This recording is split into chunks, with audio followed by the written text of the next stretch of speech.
We'll figure it out as we go. Absolutely. Go live. We are live. Hello. Paul Baxter says, what time is the stream starting? It's starting right now. Right here. Right now. Right here. Right now. There aren't any other lyrics to that song, are there? No. Hi everyone, welcome to Two Guys Talk Tech, episode 42 again, but I updated it to 43 in retrospect after I got a message from someone saying this is like the third number 43 there's been. And I'm like, look, I don't forget to renumber them, okay? I don't forget. I simply Don't. paradoxically affect the time-space continuum. Or perhaps I do it on purpose just to get people talking about it. I don't. Anyway. No, that requires planning. Yeah. Damn it, you're on time. We sure are. We sure are. Yeah, I'm going to try and start drinking my coffee as fast as possible because I'm crashing a bit at the moment. Caradog and I have been working on his... you remember the code keyboard that we were going to convert to Type-C? We've been working on that this afternoon, and it's gone so-so. We were recording a video for it. This first version of it we're probably going to scrap and redo with the second keyboard and say, right, this is our second swing at this. Here's what we learned trying it the first time. Now we've kind of perfected it. We can make a coherent video. Absolutely. So yeah, we nearly had it. We got it as far as working on a we've modified a Type-C connector onto the keyboard, and it works with a Type A to Type-C cable. But it's not working with a Type-C to Type-C cable. So there's some kind of negotiation issue with it, and we're not quite sure what's wrong with it. We also don't know if the ports are the problem. Yeah, we've done a lot of fiddling, and we're currently at the point where we're just like, we might have the cable might be wrong, we might be using the wrong type of port, and yeah, so we're at the point where it's like, we need to go back and do some more. We need to do some more research on exactly what we've got, because we might have the wrong type of connector here. So yeah, which is a shame, because when it worked on Type A, I thought we were 99% done. It was like, awesome, now we just hot snot the whole lot into the case and close it up. Absolutely. You know, vast quantities of glue. Yeah. It never went wrong. Yeah. Except for that one time. So yeah. Oh, well, we're nearly there. Yeah, I think we'll have something out of that. It's just, it was harder than it looked. Conceptually, Yes. It's very, very simple. But in practice, it was harder than it looked. So, I guess the other question I should ask as well is ask Code if they make just a drop-in USB board. That'd be cool. Because that's the V2 of the keyboard. That's the V2 of the keyboard. Yeah. And there is a V3, which has USB-C. Ah. So I wonder if there is just a drop-in USB board. That'd be an awful lot easier. Yeah, but where's the content? Where's the journey? Yeah.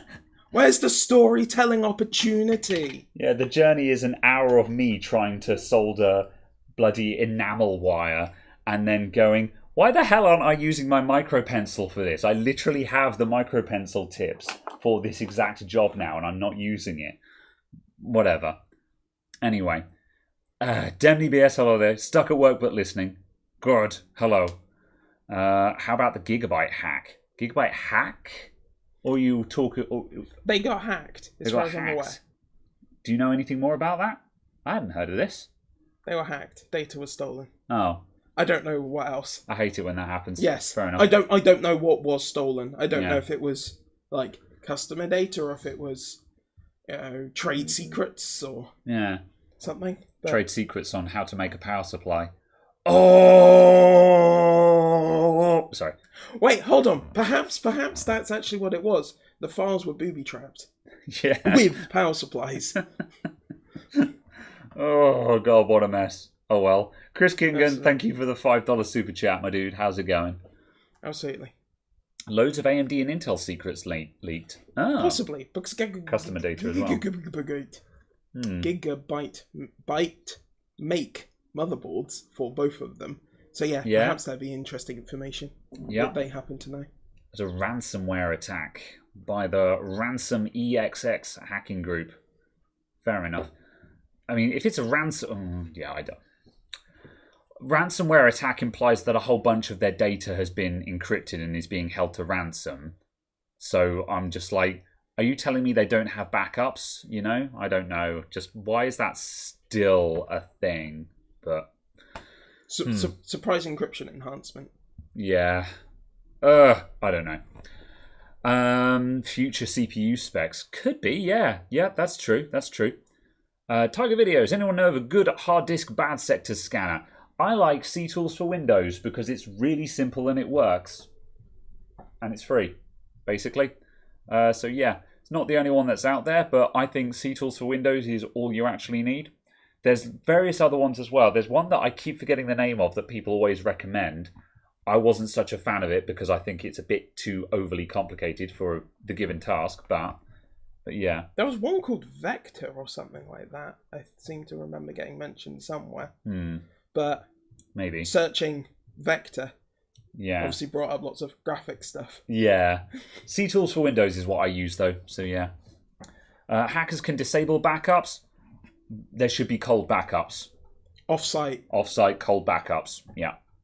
It's just, your backup should not be hot at all times.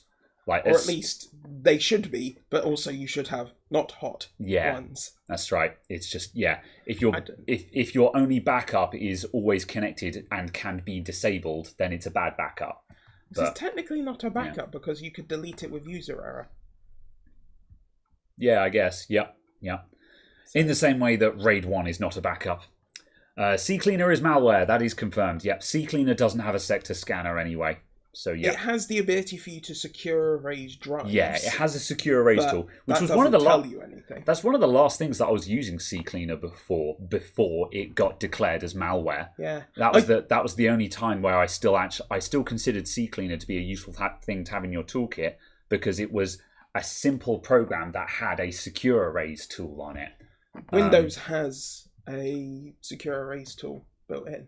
Yes, you can do it from the format command, can't you? The format command. Yeah. I just don't know how. It'll zero the drive out. Yeah, I just don't know how good that is. I've used that at one point. However, I used it thinking I've no idea if this is considered to be forensically secure or whether it's just a feel-good erase. But, I mean, it depends what you're looking for because I can't remember who it was saying it, but someone was saying that basically as long as you do a single pass of zeroing, you're basically not recovering anything complete. You're certainly not recovering anything complete, and anything that is being recovered is the NSA. And if the NSA are looking, you've got bigger problems. You're already so far up the creek without the paddle. Yeah. If the NSA are doing data recovery on your hard drives, you're already in Guantanamo Bay. You know, so I think your data is probably not what you're concerned about. Let's see. Yeah. Did I get my hands on a Fractal Torrent? No, I don't have such connections, but I'm this close to buying one. Like, I always say that Fractal cases are really nice, but I always want to buy something more interesting. However, when I saw that Fractal Torrent, I was like, that's actually, that's one that I want to buy and look at, and B, I'm like, that might be the case to replace my NZXT H500i. Because I've had my foot... To be honest, not a lot. There's not much that a case needs to do to be able to replace that to be a better case. To be a better case, you're correct. But the thing is that I've had my foot halfway out the door with my H500i because the airflow is garbage. And it's at the point where that poor airflow is causing my computer to run slower than it could. And it affects me when I'm doing video encoding and stuff like that. My CPU is not boosting quite as hard as it could. And also my graphics card runs louder than it needs to and stuff like that because I've got a 3070 Founders Edition, which looks gorgeous, but it is a noisy boy unless you give it really good airflow. So anyway, but the problem is that if the obvious choice would be sort of fine, well, get a Corsair. You love Corsair cases, right? But the problem is if I do that, I'm going to want to go into the Corsair RGB ecosystem, and that means I'm also going to want the Corsair water cooler, which means I'm not just changing the case, I'm changing the case, I'm changing my RGB fans, I'm changing my RGB controller, I'm changing my water cooler, and I could do all of these things, but it means there's a lot more to it than just changing the case. Now, I know that that's optional, and Caradog is just like, you don't have to do any of that. I'm like, but I do though. However, I mean, you're already halfway there. You've already replaced some of your fans with Noctua. Yeah, but they're the ones that aren't RGB and can't be seen anyway. But so you can just replace the rest with them, and then none of them will be RGB. Yeah. However, I saw that course. I saw the Fractal Torrent, and I'm like, that looks super cool. I have no concept of how big it is, though. I have no idea if it's... It's the size of the Lianli. It's the size of the Lianli, basically. So it's not a compact, but it's not a super big boy either. Yeah. I just hadn't seen it in context to like a human at any point. Yeah. I'd just seen the case. I was like, I don't know if this is Corsair 7000D sized. Yeah. Or if this is, 220T that's sized. Right. Because that's one of the first things I looked up, because one of the things I like about my H500i is that it's a fairly compact case, and if I'm sitting upright at my desk, if I'm not slouching, I can see over the top of it. And when you can see over the top of your tower, that makes it look significantly smaller. Whereas when you can't see over the top of something, it looks significantly bigger than it actually is. So being able to see over the top of it actually makes a big difference. And the Fractal Torrent, I won't be able to see over the top of that. But on the flip side, I was sitting at my desk looking over, and I'm just like, I don't have a problem with that though. My desk is big enough that the size of the as long as I don't want an obnoxious big boy tower, but I'd be fine with the Lianli, which is almost a big boy case. That's a Landcool 2 for those of you who don't know, and the Landcool 2 is moderately sized. It's not small, it's not huge, it's somewhere in the middle. And as I say, the Torrent is about the same size, but the Torrent looks very cool. It looks very unique. It's RGB'd up to the eyeballs if you buy the RGB edition. And also that RGB will be very neutral. I can match that with my NZXT Kraken water cooler, and I won't be mixing brands. Because Fractal don't make water coolers and stuff, I won't feel compelled to get all Fractal gear. Whereas if I bought a Corsair, I'd want to go all Corsair and do a Corsair meta build. But with the Fractal, I can mix and match brands without going, it doesn't all match though, you know. Yeah. And also initially when I saw the price tag of it, I was like, that's going to be really expensive. But it's £180, and considering for the ARGB version. Yeah, it's £180 for the RGB version, which comes with 5 RGB fans and the little RGB strap where the power supply goes. And I'm like, that's actually really good value for money. Especially as they're actually pretty good fans. Yeah. So they're also really thick. The fans are like 30mm thick or something, or like 35mm thick. Awesome. That sounds good. It's big enough to house them, so sure. Put big thick boys in there. Yeah. Oh yeah. So, but it's just kind of a case where it's just like, Yeah. The only reason why I didn't just straight up buy one the other night when we were talking about it in Discord was just simply because I've blown a lot of money on hardware in the past 2 weeks. I put a lot of I did end up buying 2 6600 XTs for the computers we built last week. So obviously I bought those at, what were they, 370, 375? Yes. Yeah. Those were 370 and 375 a piece. So, I put 700 quid into graphics cards this week, and there's the rest of the money that I spent on those computers as well. So, I've probably blown through, £1,000 or £1,500 just buying stuff. Yes, I will sell it all eventually, but I've got a lot of floating money at the moment, and it's another £180 on a case that I'm going to keep for myself. If I buy that Fractal Torrent, it's going on my desk at home. And I can do the review, but I don't know how well the review will do, because everyone's doing the review of that case at the moment as well. So it's not unique content. So, and I know that I shouldn't worry too much about unique content, because it's not about whether someone else has done it before. It's about the people who want to hear me talk about it specifically. Absolutely. But it's also a case that you're not guaranteed to get more than the Yeah. value of the case. That's from right. a YouTube video. If I do a review on it, that review is not going to make £180 back. Certainly not within 6 months. So exactly, and that's the kind of a timescale you have to look at it over. Yeah. So at the end of the day, it's not me. It's not a matter of, this is not a business expense. This is not just channel content. This is me spending money that I don't need to spend. Yeah. So certainly right now. Yeah. Yeah. Maybe when you hit, the 200,000 subscriber mark. Yeah. Such things may be more possible, but yeah. So yeah. That much being said, though, I have a suspicion I'm going to buy one. I think this. I think we're stuck in a. This is one of those times where it's just like, I hate to quote The Matrix. However, this is one of those times where it's just like, I've already made the choice. Now I'm just trying to understand it. I'm going to buy a Fractal Torrent. I need to find the excuse to justify it. Are you at the same time also going to buy Alpha Cool thick radiators? Because they come in 180 mil. So you can then do the 180 mil. I'm not custom water cooling. I'm not custom water cooling. Why not? It's too expensive, man. Like, I'm not going to get a custom loop into my computer for less than £400. Let's be real. And like, okay, so now £180 turns into £580. It's just like, no. I'm not made of money. So yeah. But either way, I think I'm going to buy one. And yes, there will be content on that. And it will, do it now, live on air. We'll see. I need convincing, people.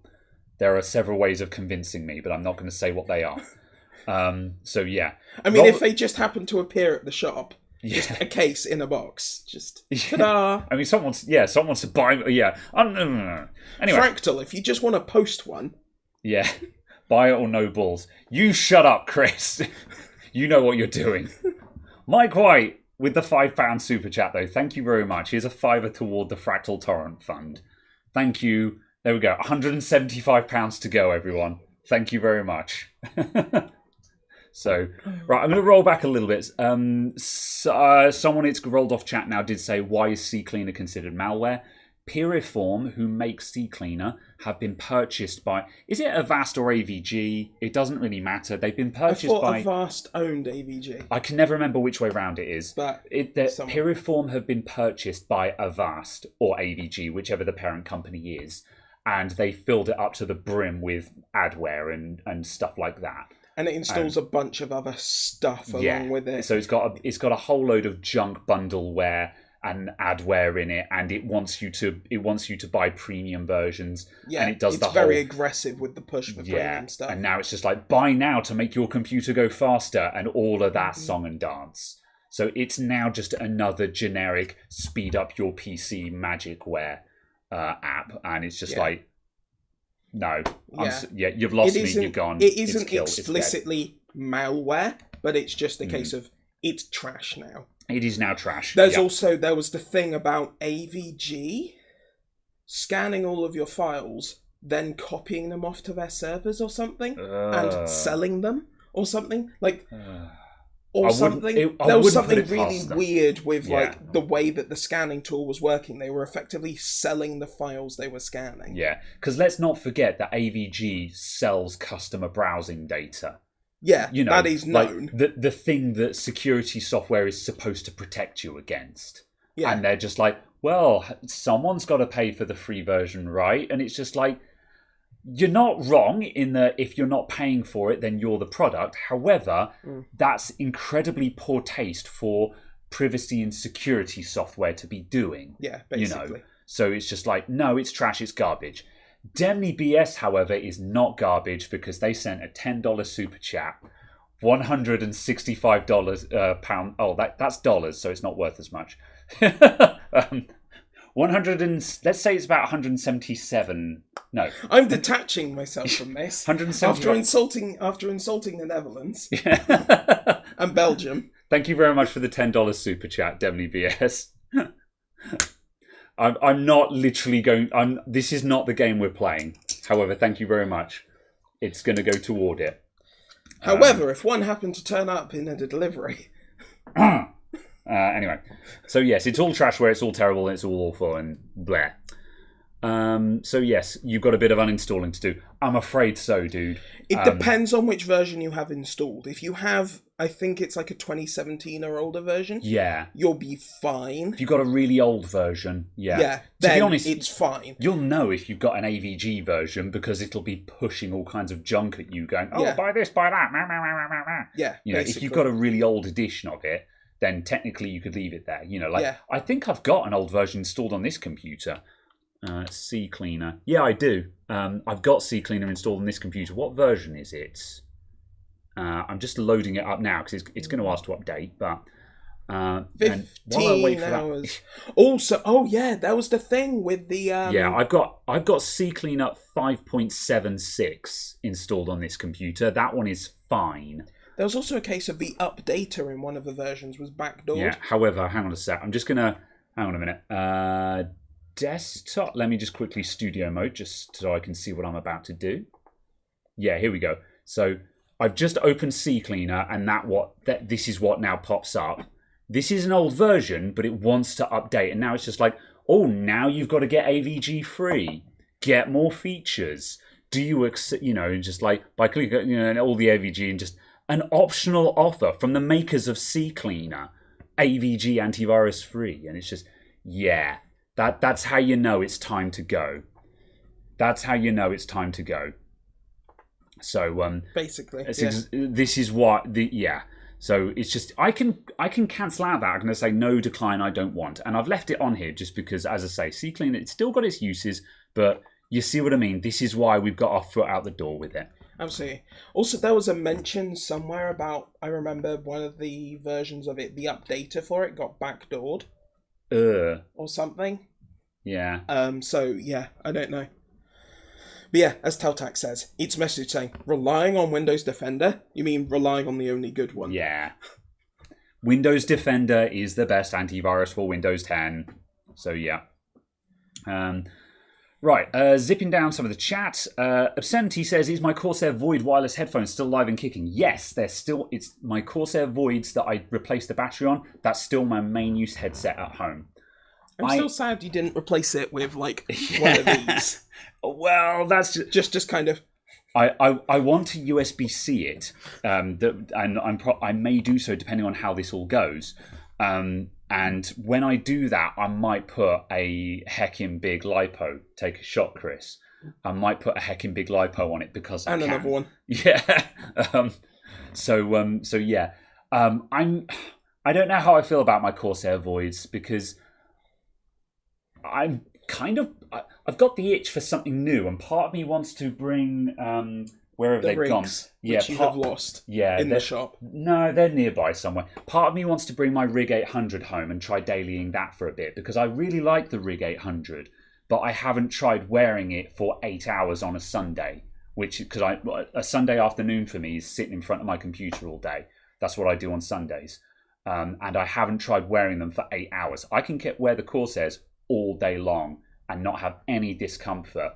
The Rig, they clamp pretty hard, so I don't know if I can or not. But they're also very lightweight, so yeah. So it's make also of that. Possible that you might be able to slightly modify the rig just to make that more comfortable.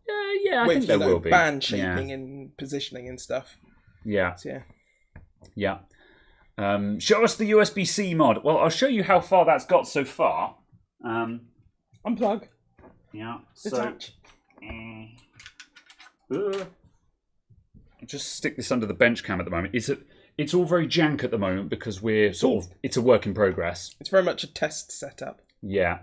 So this is the USB board that came from the keyboard. It had a micro B connector on it there, and I've desoldered the micro B connector and I've put this enamel wire jumpers over to our Type-C breakout. So this works. This works with a Type A to Type-C cable. Then that end plugs into the actual keyboard itself. So this is functional. However, it doesn't work with a Type-C to Type-C cable. And we're not sure why. We've been fiddling around with the jumper over here that's supposed to set host or device. At the moment, it's solder blobbed, but we've had a solder blob there and a 5K resistor. Neither of them seem to work. So there's something else that's wrong with this setup, and we're not sure what. Could there be an issue with, because obviously we've got all of this stuff on this board, could that be somehow interfering with the sense on that? Just because it might be pulling these differently? It's not impossible. It might be worth making another one of these up that just jumps straight onto those and just bypasses all the ESD protection. Because and just it's possible, but unlikely. Because I don't think that's it, but that's something else that we could check. So yeah. So yes, that's a thing. Right, rolling back up a bit. There was a couple of other. That's getting onto another topic, but we'll see. I missed a load of other stuff. Ooh, yeah. Right, hold up. There were questions that I wanted to answer, and I've lost them because they've rolled off now.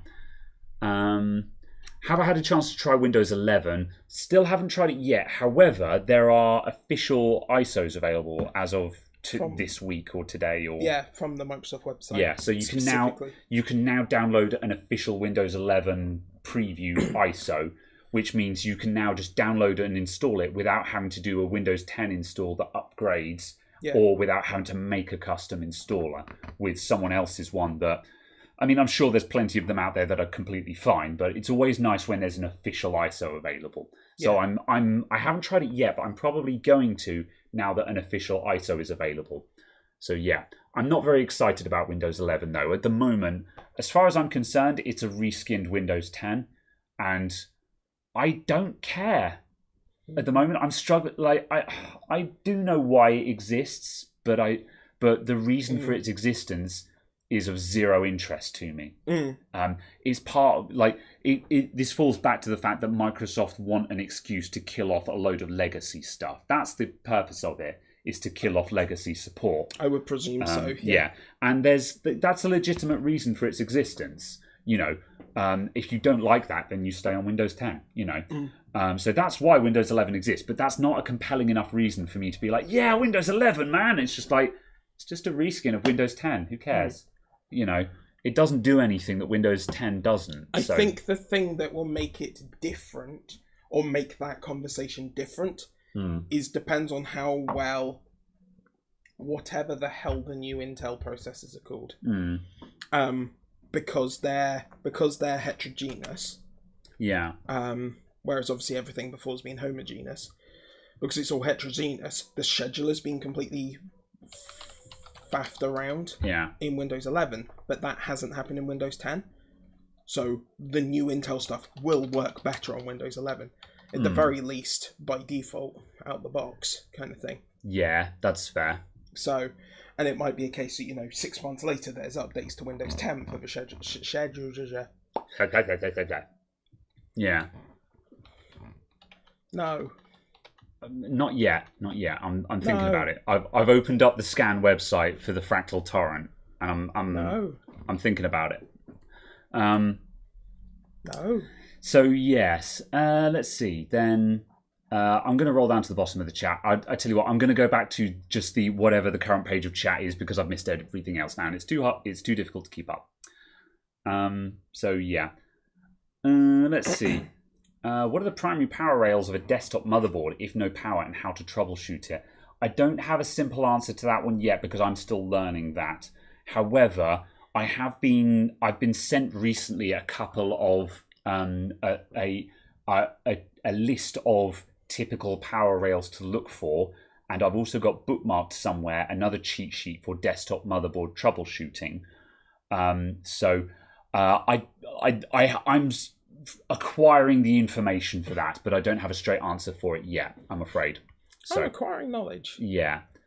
But that's something that, again, you might want to, if you join the Adamant IT Discord and ping me, I'm more than happy to send you what I've already got. It will be out of context. I can't explain it to you, but I can say, here's the list of just of stuff that I've already acquired, but not looked at yet, kind of thing. So if you're looking to try and get into ATX desktop motherboard troubleshooting, here is the cheat sheet that I've acquired from other people and now need to look through and understand myself. Yeah, so yeah. Absolutely. Fractal Torrent for downloading pirated games. Right, okay. Also, just given the fact that it's called Torrent, I expected there to be more water stuff. It's a torrent of air. But I suppose torrent is typically a water-based thing, isn't it? I don't know, I like it. Or just the option to buy more space for hard drives, because torrenting. True, yeah. To be honest, I like the fact that it's actually got a name. It is the Fractal Torrent, because one of the things that's kind of boring about a lot of cases is that they're all numerical designations. It's just 4000D, 220T, P400A, and don't get me wrong, I kind of like product numbers because it's easy to determine where they are in the product stack and stuff like that. However, for something like a case where it's supposed to be a very visual thing, Fractal Torrent is a nice thing. This is clearly a boutique case, and I like it as such. Ah, yes. So, yes. Right. 3950X or 5950X. If you can get both used, the first being cheaper and the second is there a difference? The 5950X is faster, so if you can afford it, it will be faster. I think it's that simple, really, isn't it? I didn't understand any of the question that you asked. Yeah. I just heard words and then secondhand. Yeah. I think the implication there is the 5950X worth paying extra for over the 3950X? So yes. Yeah, basically. Although my question would be, why do you need a 3950X or a 5950X? Yeah, if you're asking the question, I would wager that you don't need either. Yeah, you may be better off looking at a 5900X. If you want a really quick CPU, then you should probably be looking at a 5900X, because that one is more gaming focused. Whereas the 5950X is, if you're not multi-threading on this, then you've got the wrong CPU. Absolutely. It's a workstation CPU that has been put onto a desktop package, basically. Yeah, basically. So yeah, which is not to say it won't work. It's just you're paying a lot extra for it over the 5900X for more cores. Yeah, and that's no right. more gaming. Yeah. Actually, probably worse gaming performance. Yeah, the 5900X will probably give you better all-round performance and will cost like £300 less, kind of thing. Yeah, basically. So, yeah, it depends what you're doing with the machine, obviously. Yeah. If you're doing something that actually legitimately needs 16 cores, 16 real cores, then yeah, absolutely. And obviously the gen-on-gen improvements from 3000 to 5000 series makes it worthwhile. But I just find it difficult to believe that someone would actually necessarily need a 5950X or a 3950X. Yeah. But also a case of, something like a 5600X, that's still 6 cores, 12 threads. Or like the 11400F. They are certainly dramatically better processors for gaming because of how much less they cost. Yes. Yeah. Suffice to say, I think, it's just... That sums it up. If you're not sure which one you need, you probably don't need it. Yeah. Sorry, I'm looking at the Fractal Torrent again. I'm opening up pictures of it for no specific reason. So for those of you who have not seen the Fractal Torrent, I'm going to... it's just... This is a Fractal Torrent stream now. So... This is the Fractal Torrent. This is the case that everyone is talking about right now. And it looks cool, man. It looks really cool. It's got these two massive 180mm fans at the front and 3 140s along the bottom. And you can reorient those. You can put the 140s at the front and the 280s at the bottom if you want. So like for me, I want to front mount my radiator. So I would swap the fans around and put the 140s up front so I can stick my radiator up front and then have those big 180s at the bottom blowing air up onto my graphics card.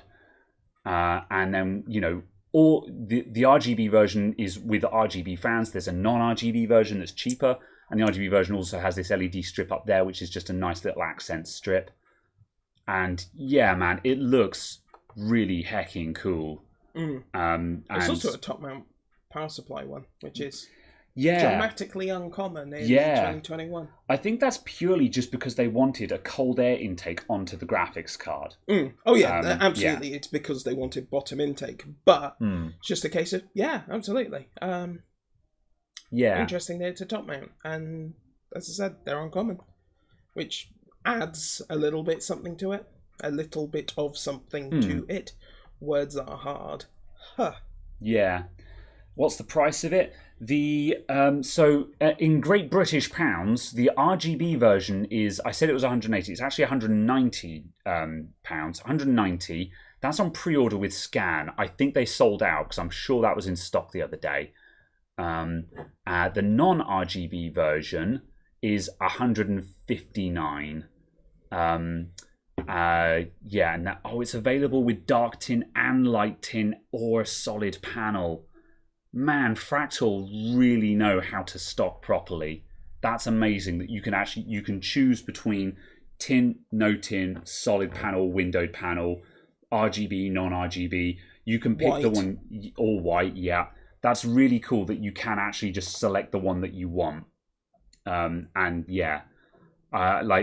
want the light tint RGB one. That's what I want. And I think there's a severe danger that I'm pre-ordering this before the end of the stream because I like it. I like it a lot. I really want this. I think that looks really hecking cool.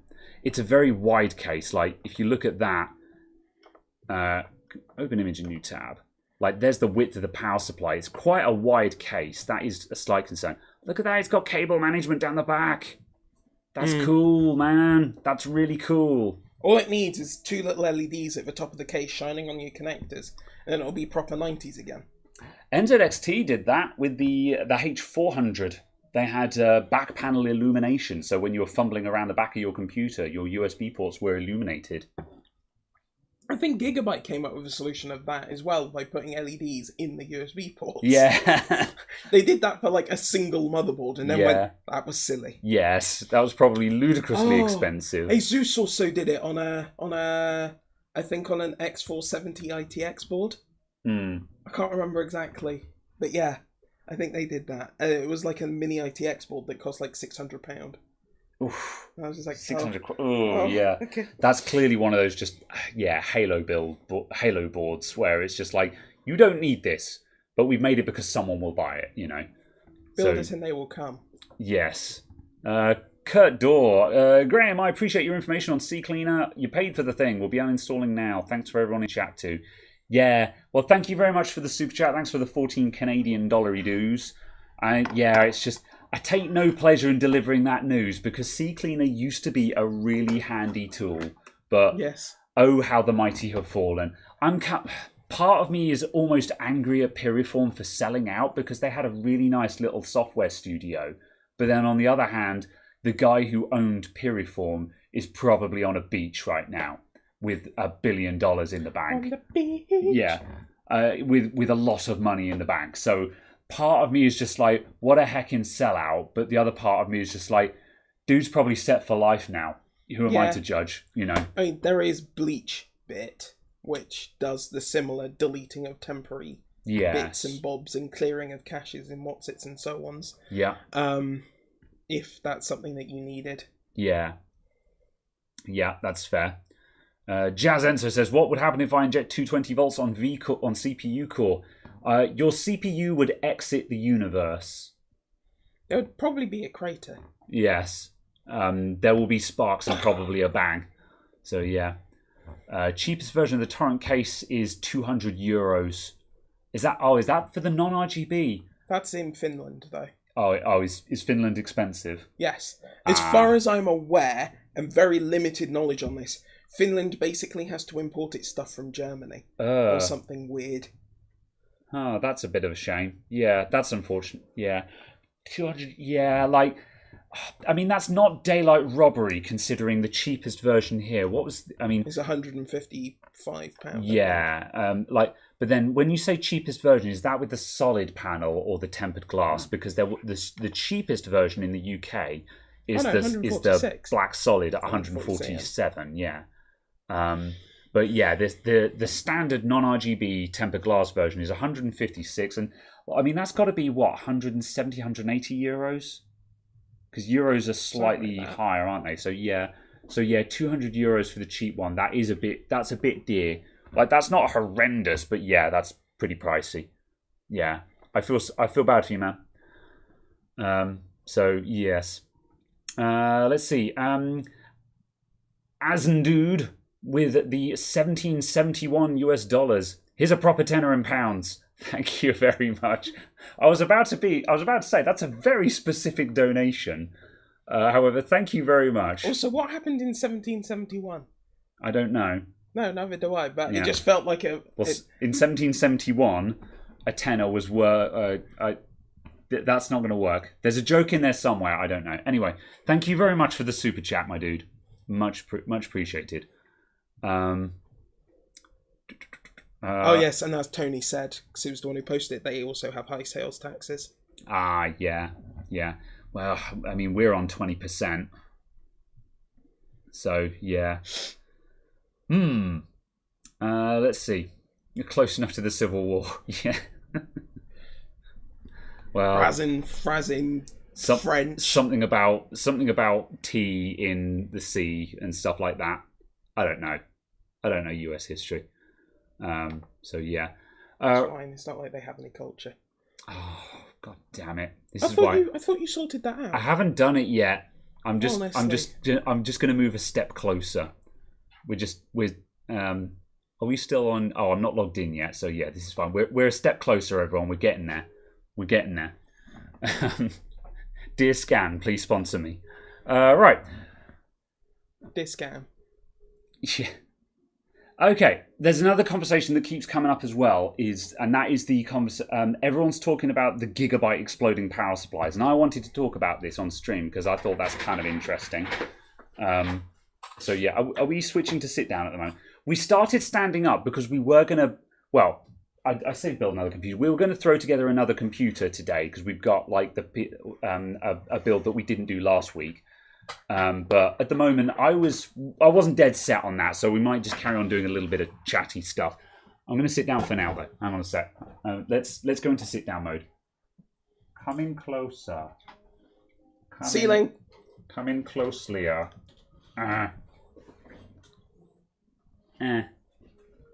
There we go. Hi everyone, how you doing? I'm gonna move the mic. Hi Mike. Bash. Still figuring out how to mic stand. Boff. It's fine, there's a limiter. There we go. Cool kids stay standing. That's Teltac with his heckin' new electric standing desk because he's too lazy just to lift it up and push it down manually. My desk is a standing desk. It stands all on its own. Well done. That was a joke. There we go. Get that scan free shipping. Yeah, I'm gonna do it, Chris S. Yep. I've got to register on Hexus and answer some tech support questions. What is it? 20 useful posts on the Hexus.net forums. Basically. Yeah, and you can register for free shipping with Scan. So I need to do that because that's really not difficult for me to achieve, I'm sure. So yeah, by the case now, we're getting there. I'm close. I think it's going to happen, I think. But I might have to say I'll buy it at the end of the stream, so you guys are compelled to stick around to the end. So yeah, the Gigabyte Power PSU situation, man, what a heckin' mess. So for those of you who don't know, one of the power supplies that, as you know, with the graphics cards, a lot of websites such as Newegg were doing what's called attachment, where if you want to buy, say, a 3080, you have to buy it bundled with a case or a power supply or a motherboard or something like that. And essentially, it was a cheap way for the shop, Newegg, to get rid of the crap they don't want by attaching it to highly desirable products. And people will buy it and they'll buy the crap because it's the only way of getting the GPU. Absolutely. And so in this case, OC UK, it's 1,000 valid posts. Bloody hell. That's, I mean, yeah, that's definitely for the select few. Christ, that's more than... I think that's more than I ever made on the forums I was active in when forums were active. That's a really high count. It's because very much AC UK have basically gone, we don't want to be in business in the UK anymore. Yes. I can't help but feel you might be correct there. They just want to go bust. As far as I can tell, they burnt all of their goodwill with the custom building, the general enthusiast market. Yeah. I don't know, man. OC UK, what happened? What happened, guys? Anyway, I don't know. I think they're only. I think they work just by sponsoring streamers and stuff like that. So hobbyists who are just getting into building buy all their stuff from OC UK. I think that might be what's going on, but I don't know. Yeah. I don't know enough to really comment on this. So it's just like I'm actually not going to talk about this because I don't know enough, and I would literally just be gossiping. And there's layers to this. I have done research on this topic, and I'm telling you facts. Here's my 30,000 foot overview of the situation, and there is I don't actually know what's going on, and I'm just gossiping. And if you're in the bottom category, you should stop talking. Basically, you can speculate and give a 30,000 foot overview, which is what we do all the time on this show. But if you're literally gossiping, you should stop talking. And that's exactly what I'm going to do on that. Anyway, so yeah, Gigabyte were selling these. What was it again? The what 750? The GPP 750 GM and the GPP 850 GM. Yeah, the GPP 750 and 850 GM power supplies. They were getting bundled with graphics cards, and they already had really bad reviews. And then these ones were literally just sparking and going bang under test and under load when under light load. Under light loads, yeah, like as low as 60% kind of thing. Now, and like if it initially when I heard this, I was just like, oh, okay, cheap power supply, actually not very good. Movie at 11, who cares?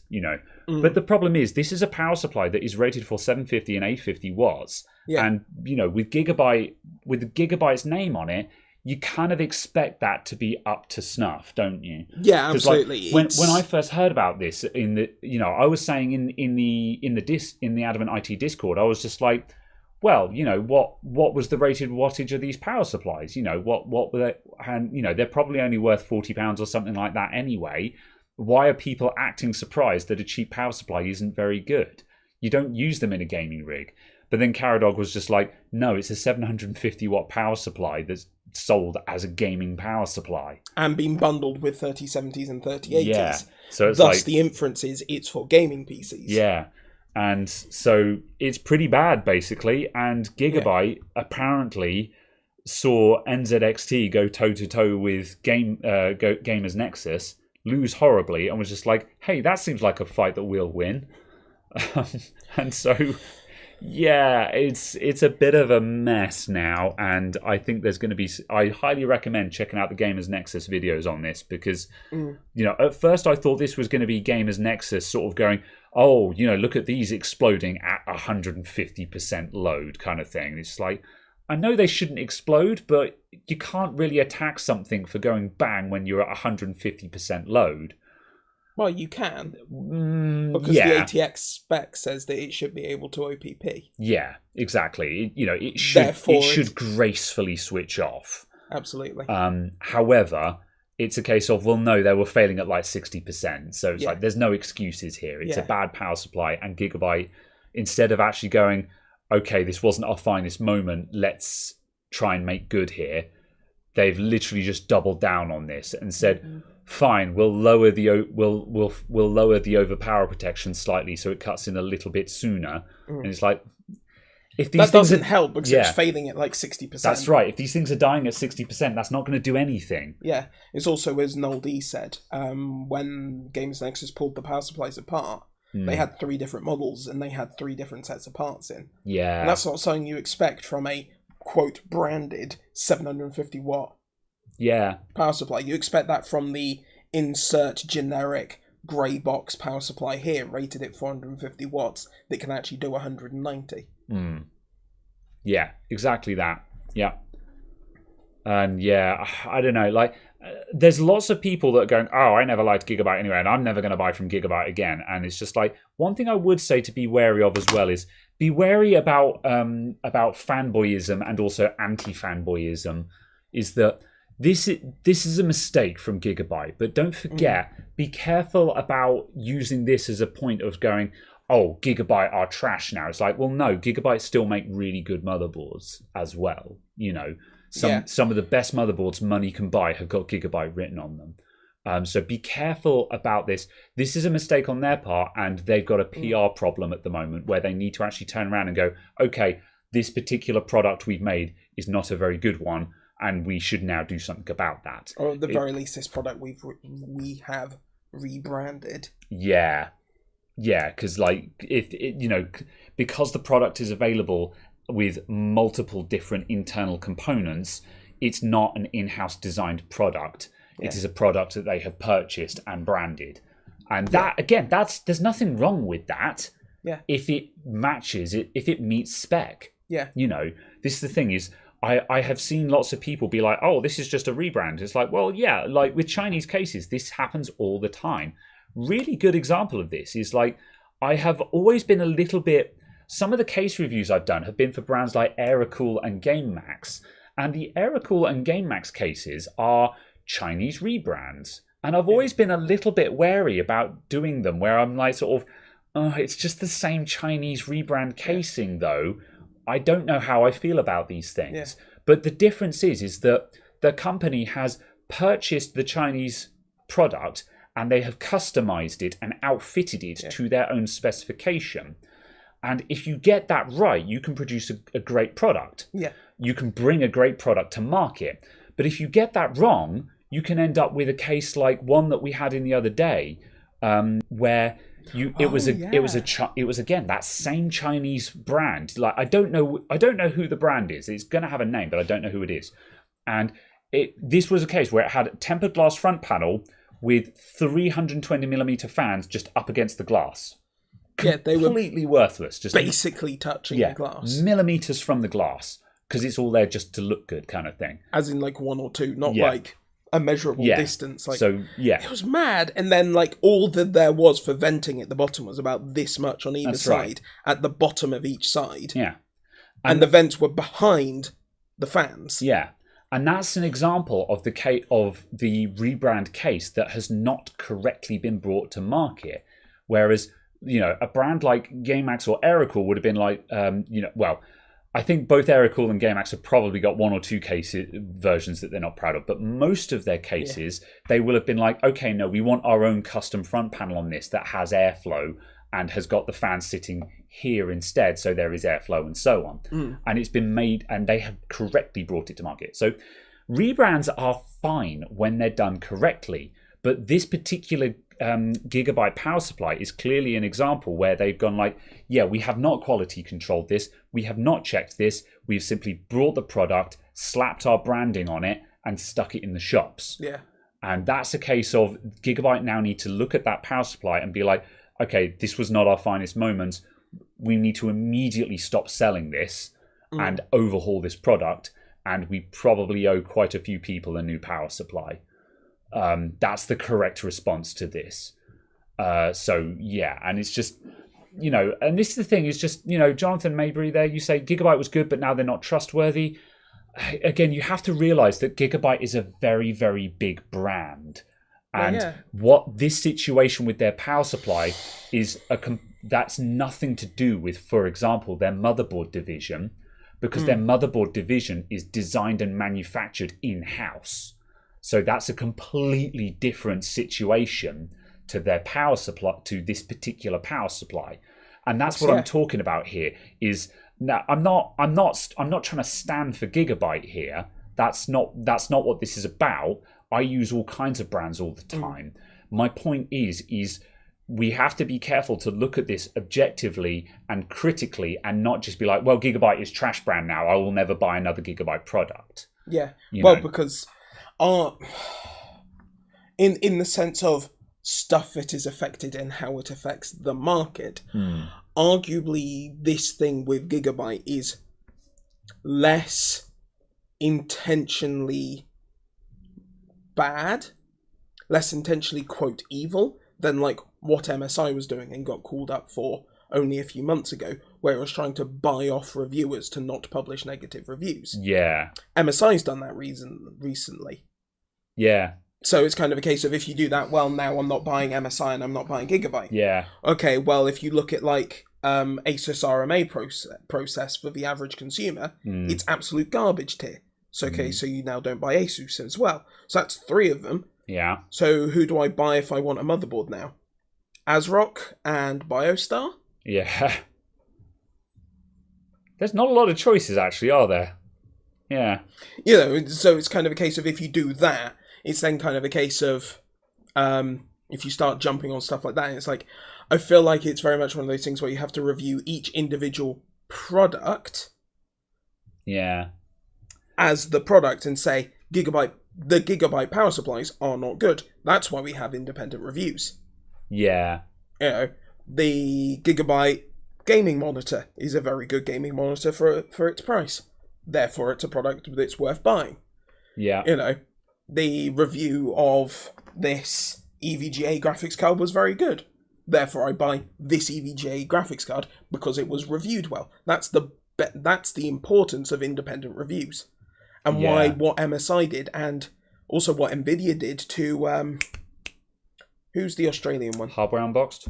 Yes, yeah. With them saying, we are no longer press sampling you because you won't review cards in the way we want you to review them. Yeah. That's worse, arguably, because they're trying to get rid of the reviews entirely and mean that you as the consumer can't know what is good or not. Yeah. Yeah, this is the thing. Yeah, and I think, Mike's unboxing reviews now too. Don't buy a company's bad stuff, just get the good stuff. This is why reviews exist. Yeah, exactly. You know, I think that's the answer here. And like, I do agree. There's lots of people in chat that are just like, oh, well, you know, if we don't hold companies accountable and et cetera, and it's like, yeah, absolutely right. But the problem is that we live in a world where there actually isn't a lot of choice, which is what we're talking about here. Is like, and you know, if we're going to disallow any company that has done the bad, then suddenly we find ourselves in a situation where there's almost nothing we can buy. Yeah. So we have to just simply look at a product critically and be like, yeah, we've looked at the independent reviews. This is a good product, therefore I shall buy it. Yeah. Or we've heard the bad reviews. We now know that the Gigabyte brand power supplies are, you know, certainly Gigabyte's power supplies are probably a brand that you definitely want to avoid. Yeah. At least until there is later evidence that they have completely overhauled that division. You know? Exactly. And also, it's also the case that with that it matters what Gigabyte's response after this is now, because obviously they've had a terrible response right now. But if they turn that around, it's a case of that doesn't win them brownie points. It doesn't say, well done, you did a good job. It's a case of you did what you were required to. Yeah. With much wailing and screaming and gnashing of teeth. Yes. But you eventually did the right thing. Yeah. So that's okay. People should always be given the opportunity to do the right thing. You know. Yeah. You have no obligation to be the person you were 5 minutes ago. You know. So at any given time, as far as I'm concerned, Gigabyte could just turn around to Gamers Nexus and be like, you know what? We have cocked up here. We realise now that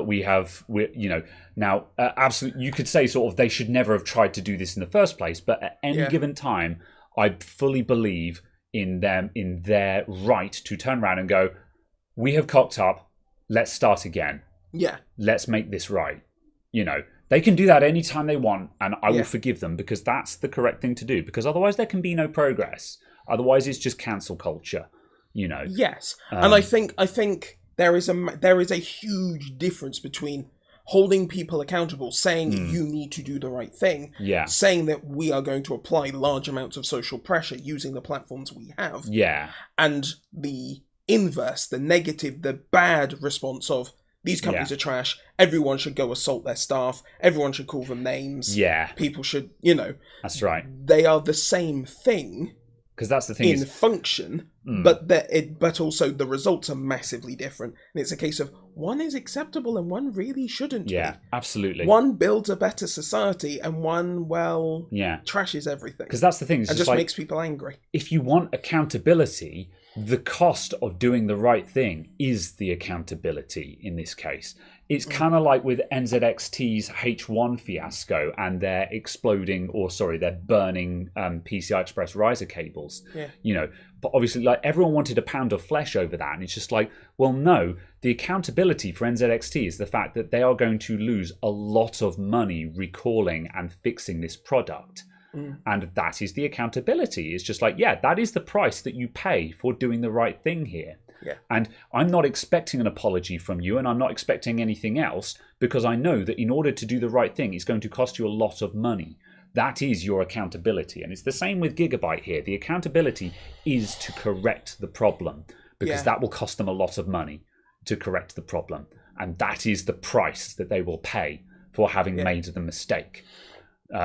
So that's the thing, and I think that's why I wanted to bring this up, because I wanted to talk about this, because I knew that there would be a lot of baying over Gigabyte. And like, the other reason why I say it is, like, the video that I'm going to publish later on today is for that Fractal build that I was threatening last week, which has a Gigabyte motherboard in it. And I know there's going to be comments on that video of people going, oh, trash motherboard because it's Gigabyte. And it's like, there's nothing wrong with that motherboard. It's a perfectly good motherboard. Just because Gigabyte are in the mud over their power supplies right now doesn't mean that their motherboards suck. And that's really why I wanted to bring up this topic and call this soapboxing. But that's the thing, is we need to cultivate a culture where we're looking at things critically and not just bandwagoning. Yeah, that's right. Because that's also a massive thing with this. Is kind of the case of, I feel an awful lot of people who haven't been affected by it are gonna kick up a whole bunch of noise and just kind of make an awful lot of complaints when they haven't been directly affected. The people, but possibly not actually do anything to help those who have been affected by, like, telling them, and stuff. So 6 of one, half a dozen of the other, etc., etc., etc. Blah blah blah blah blah. But it's like the fact of, obviously, from my point of view, I've always very much liked Gigabyte's high-end boards. So I've always had a... Yeah, absolutely. And this is the thing, like, Von Cleve there, sorry if I'm butchering your name, I've read complaints about Gigabyte's software crashing systems as well as for their GPU RGB. Yeah, well, ask people what they think about NZXT CAM or Corsair iQ. There's numerous people that have said, oh, iQ is rubbish and it crashes all the time. CAM is rubbish and it crashes all the time. It's like, if you actually discounted all the companies where people on the internet have said that this thing is bad, you basically can't have anything. So this is the thing. It's just like, you're not wrong. Like, RGB Fusion, they're now on RGB Fusion version 2. Now, RGB Fusion 1 was garbage. Make no mistake. I will entirely agree with that. RGB Fusion 2 is significantly better. It's still not great, but it's really hard to find RGB software that doesn't suck. So that's the thing, is a case of, if you're going to say sort of, oh, the software isn't very good, well, none of it's very good. And I'm not saying that we shouldn't demand better. Oh, yeah, absolutely. That is the state of the matter. So it's like, we can't discount Gigabyte because their RGB software isn't very good, because no one else's is very good either. The counterpoint to that is, don't use RGB. Yeah. In the sense of that, and use separate standalone hardware controllers. Yeah. Because that way there is no software, it cannot crash. Yeah. Etc. Yeah. Or at least it cannot crash your computer. The controller itself could crash, but obviously because it's standalone hardware controller, it doesn't matter. So yeah. And so Asus Armory crate, everyone hates Asus Armory crate, and also it does seem to have massive issues, Asus Armory crate. And MSI Dragon Center. I really hate MSI Dragon Center because it's a big, enormous, clunky program just to change the color of your LEDs. Again, it's massive overkill. It's just. But then, like, MSI Afterburner, fabulous product. MSI Afterburner. That's everyone's darling. You know, fabulous product, but it's still branded from MSI, and it's like, Yeah. how did you make this That's and right. this? Yeah. How is this Yeah. not like this? Yeah. Mr. Guru says Gamers Nexus are just shit stirrers, in your opinion. Yeah, I don't agree entirely, but I do understand where you're coming from, because whenever Gamers Nexus have got a bee in their bonnet about something, I find myself going, oh, what has happened now? And like, again, with this power supply, the first thing I wanted to know was, well, what were the conditions that they were testing under? Because, you know, like, they're not wrong, but they always take the worst case scenario. They always take the scenario of, this could burn down your house. It's just like, it's probably not going to, but yes, theoretically it could. But it's probably not going to. But on the flip side, it's also a case of, I don't think it's, as much as I do agree that they tend to take very worst case scenarios, and they tend to say, like, if this thing doesn't have really amazing stats, therefore it's bad. You know, like, you know, if a case doesn't have really good airflow, then the review is going to be a picture of the case with flames coming out of it, which is completely unfair. You know, like, take, for example, my NZXT H500i. That case got blasted by Gamers Nexus. Now, yeah, the airflow in it isn't very good, and I want to get a different case because the airflow in the H500i isn't very good. But it's fine. It works. My computer has nothing wrong with it with this garbage airflow case. I want something better because it means I could eke more out of my system. But the case works. Yet, according to Gamers Nexus, it's a trash case that needs to be burnt in a tire fire kind of thing. So from that perspective, I can see why Gamers Nexus take flack, and I can kind of see why sometimes I tend to roll my eyes at them. But on the other hand, what they're doing is demanding better. They're saying, we want things to be the best they can be. We want manufacturers to be striving to make something that is better than the thing that came before it. We you know, when Gigabyte make a power supply that is objectively a bad power supply and is proven to be unreliable and potentially dangerous, we want to say, hey, why is no one talking about this? Why is it acceptable for Newegg to be attaching this to top-end graphics cards, and no one has a problem with that? People should have a problem with that. Therefore, we're going to make that a problem. We're going to shine a light on this problem. So, Gamers Nexus, they're kind of, sometimes they have to take the extreme end of the scale. Sometimes they have to throw a brick through a greenhouse to make a point. But that's the thing, is that sometimes that's what you got to do to be heard. Sometimes that's what it takes. Sometimes it takes a brick through a greenhouse to make yourself heard. Yeah. And that's Gamers Nexus. They're a brick through a greenhouse. Yeah. You know. So I do agree. I don't necessarily like them. And yeah, they take a situation and twist the knife. Yeah, I agree with that. But on the flip side, if no one else shines a light on something, and if no one else will twist that knife in order to make it known that the knife is even there, yeah, I don't know. I kind of feel like it's because far too many people have far too lower standards. Yeah. Too many people have way too low standards. Yeah. And then when Gamers Nexus come in with standards, everyone goes, oh, you're just making a lot of noise for no reason. That's right. No, they actually have standards and principles that they stand by. Yeah. Like, there's so many times that we look at marketing and we're like, oh, this is marketing mumbo-jumbo kind of thing. But we just accept that, even though the marketing mumbo-jumbo shouldn't be a thing. We shouldn't have to be able to decode marketing mumbo-jumbo. And Gamers Nexus are turning around being like, this is marketing mumbo-jumbo. This is bollocks.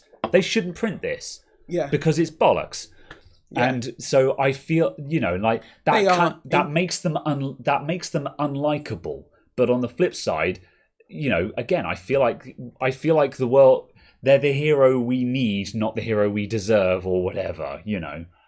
Absolutely. And I think also they catch a lot of flack because the average attention span on YouTube is like 45 seconds. Yeah, they're often very misinterpreted and very misquoted. Yeah.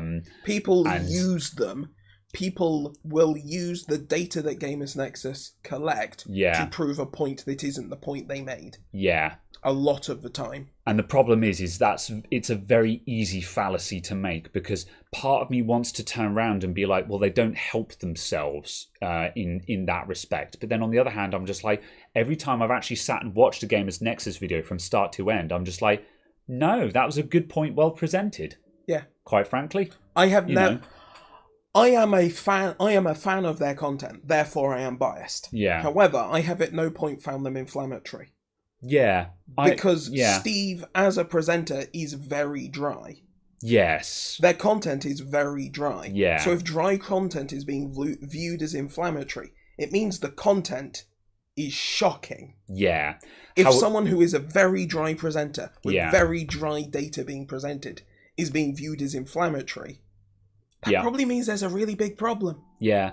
And I think one thing that bears mention is that their video titles and thumbnails are often very inflammatory. But also, that's YouTube. And basically, I'm not saying that it's acceptable, but that's literally what it takes to survive on YouTube right now. Ask me how I know. It's a case of, to survive on YouTube right now, you have to have shocking and inflammatory titles and thumbnails. Yeah. It's literally all that works with the current algorithm. Mm-hmm. And like, I'm trying to avoid it. I'm trying so hard not to play that game, but my numbers are falling because I'm not playing that game. Yeah. And it is literally like, and there's many other YouTubers that are in the same boat where they're like, no, I'm not playing that game, but they say that watching their numbers fall, and everyone who is surviving is like, you have to. It's the only way. Now, it's not how it should be. It's not how we want it to be, and YouTube absolutely need to deal with this and stop that from being a thing. It is YouTube's responsibility to fix that, but that is currently the world we live in. I wish I didn't need to breathe oxygen to live. However, I currently do. So I will continue to breathe oxygen. It would be very nice not to have to breathe oxygen and survive. However, that is my current disposition. I didn't hear the beginning of that metaphor, but all I tuned in was I need oxygen to survive, and I'm like, yes, Graham, that's right. Congratulations on your GCSE biology. However, it is a colossal inconvenience to me, Absolutely. So LTT's gone downhill. So many ads. It's what it takes. Yeah, it's what it takes. Yeah. I don't know how I feel about LTT, because based off of hearing the comments that Linus makes in like behind the scenes videos on the live stream and stuff like that, it's a case of clearly I would get on with him because we are of a similar age, a similar experience of the computer, if that makes sense. We had similar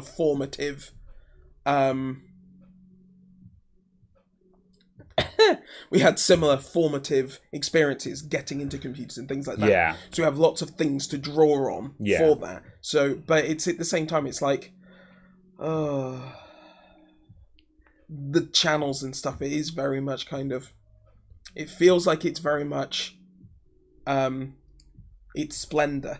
Yeah, I watch every 1 in 4 LTT videos because the other 3 of them tend to be stuff where I'm just like, I don't care. This is let's call it, if I said this is YouTube bait, would that make sense? It's just kind of. This is, like, I'm sure this is what gets views on YouTube these days, but it doesn't captivate me as a tech enthusiast, Yeah. So, yeah.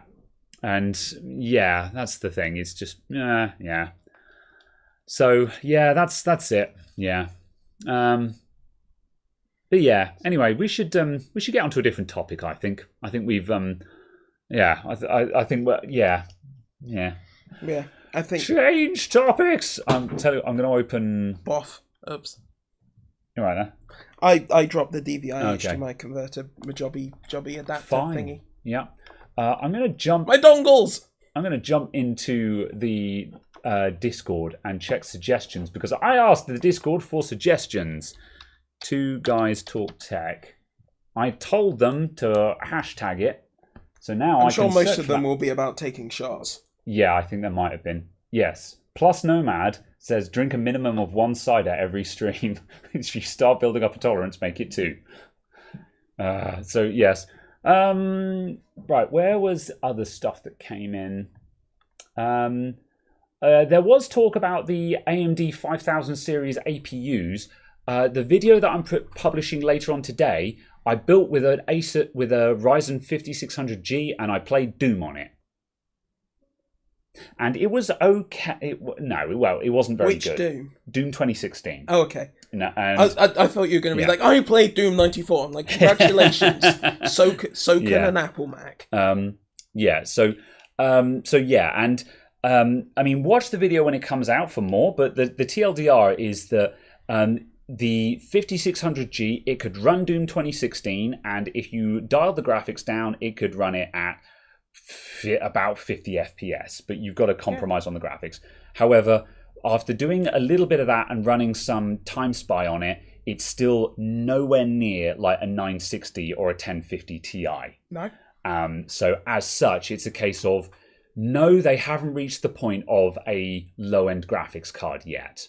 However, so it's a case of, yes, you can technically play games on it, but no, I would not recommend it as a cheap gaming computer. It's not ready for that yet. So, no, it's also not explicitly designed to be that. But that's I feel like this is what I want from an APU though. I'm waiting for that APU that comes along that can match that can do 1080p gaming on low graphics and be a reasonable experience kind of thing. Because that will be the case of you can now build a low-end gaming, a bottom-end gaming computer with actually a pretty decent CPU in it. So when you buy that graphics card, you've got a good CPU. Because the problem with the 3400G is you can build with that, but then when you put the graphics card in, you're like, awesome, I've now got a really good graphics card and a bit of a naff CPU. Yeah, that's okay, but not very good. Whereas the 5600G, what we really wanted from that is the idea that when you do put a graphics card in, you've then got a kick-ass CPU still, you know. Yeah, and which you have got. Yeah. The CPU side of it, it's within sort of 5 to 10% of. But that's the thing, 5600X. So from the CPU side, it's absolutely fine for that. And also, certainly in the current market, it's very good because it's a case that it at least gives you a functioning computer, so you can still watch YouTube, you can play Rocket League, you can play CSGO, you can play...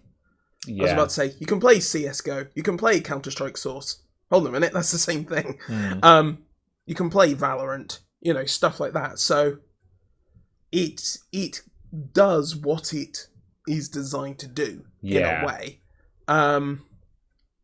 It does the holdover very well because the CPU side of it is still very good. And it does the Office box very well as well. Yeah.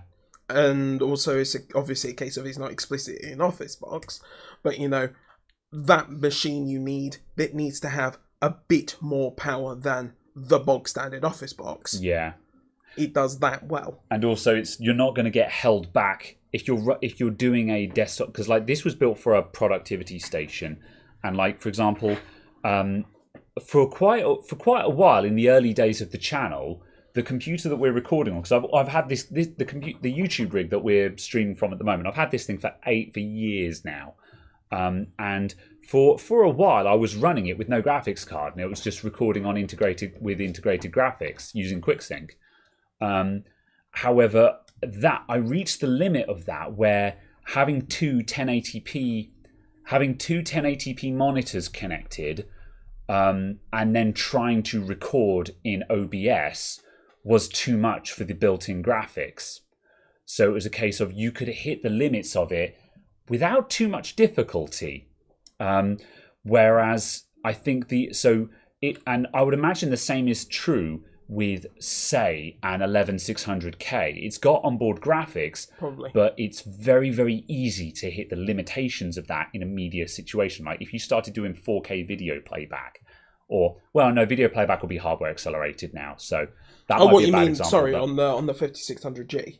well, I was going to say like an 11600K, it probably wouldn't be too difficult to hit the graphics ceiling of that and be like, integrated graphics. Whereas the 5600G, because it's got what is effectively a weak source graphics card built into it, you're not actually going to hit that ceiling unless you're actually trying to play games, in which case you're in a completely different category now. Yeah, so, exactly. So, yeah. And it is very much a case of it is still a gaming PC. Because obviously, how much is the 5600G? 230-ish? 230, 240, something like that. So that's 240. Yeah. You pair about the same price you as pair the it with F5. a half decent A520 motherboard. That's £70. So up to £300. You stick some cheap RAM in there, that's 50 quid. Yeah. You stick a cheap 200 watt power supply in there. You wouldn't. You put a 430, 500 in there, but the point still stands. Hypothetically, that's 50 quid. Yeah, hypothetically, you could a £20 case. Yeah.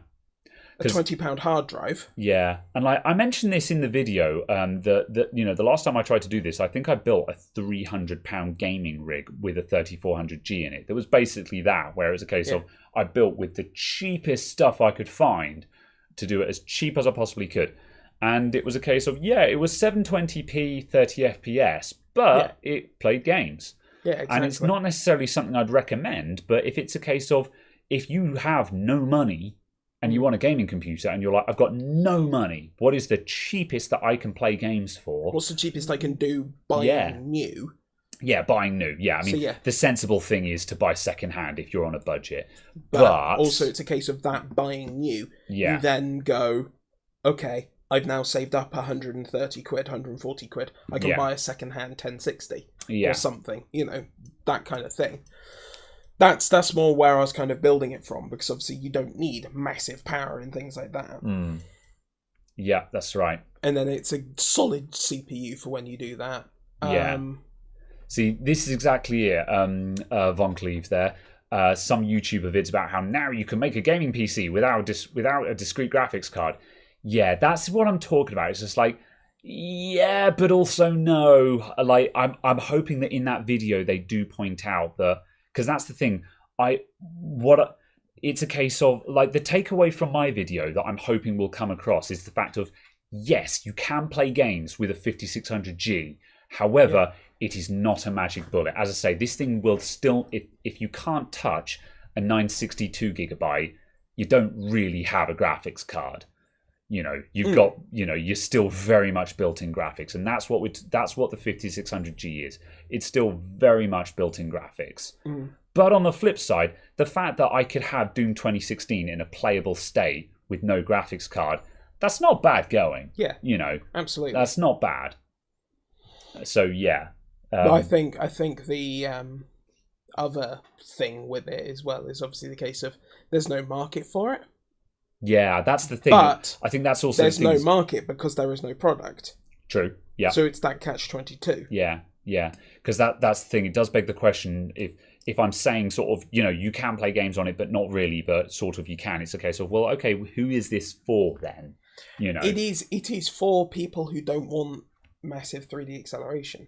They want to be able to drive two 4K displays.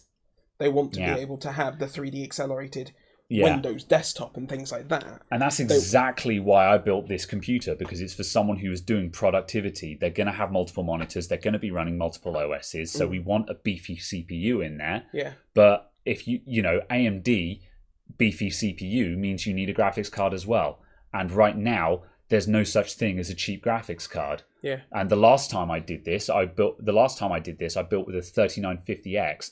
And I stuck an old RX 570 in there, which was an old second-hand card. I'm just like, we're putting this old second-hand RX 570 in your computer, which I know is kind of jank considering the amount of money you're paying for this. However, you literally just need a graphics output, but the 3950X doesn't have one. So we're putting this in there so you have something to connect your monitors up to, Yeah, exactly. Whereas now we've got these APUs, it's a case of, cool, now you've actually got a fairly respectable CPU in there, and it will drive a couple of 4K monitors. Absolutely. The only issue possibly with that is we've now hit the point where the graphics card is faster than the display outputs you have on the motherboard kind of thing, because the motherboard only has a single output or 2 display outputs. Yes. If you had a dedicated GPU, even like a 1030, that would have 4 outputs, 3 of which you could use at one time. Yeah. So that's a different kind of issue. Yeah, although you can daisy chain off of DisplayPort, can't you? Yeah. Absolutely. Most boards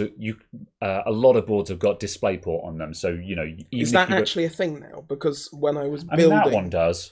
When I was building the boxes we've got in the office, there was a single motherboard out of B450 and X470 that had DisplayPort out. Yeah, at the time. So I wouldn't want to make bets. However, suffice to say, I mean, the Gigabyte B550 Aorus Elite that I built with, that has a DisplayPort on it. It's got HDMI and DisplayPort.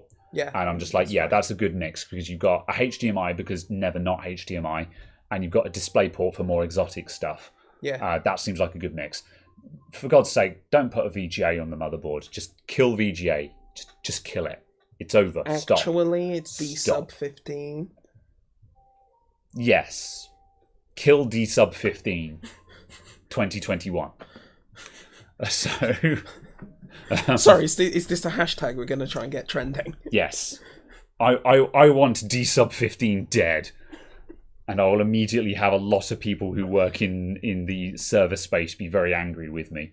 Who are just like, look, it just works, okay? We don't need quality. So absolutely, and I have no problem with it being in the server space. Yeah. Cancel D-Sub 15. Who is D-Sub 15? Or who is Sub 15 and why are they cancelled? Yes, what did they do? Right. Although we also need a new heckin' DisplayPort as well, because we're still on like 1.4B whatever. Yeah. But yeah, that's another discussion entirely. But if you have DisplayPort 1.4B and you've got support on both sides, it will do like 4K, 144 hertz. So yeah, that's fair enough then. Yeah, it's good enough for what the vast majority of people are doing, I guess. Yeah, exactly. Yeah, and then DisplayPort 2, I'm sure will do something silly like 8K at 120 hertz or something. Yeah. Teltac says, imagine actually connecting a display to a server. Imagine having a physical server, right, Teltac? You just use someone else's server. Yeah. Serverless.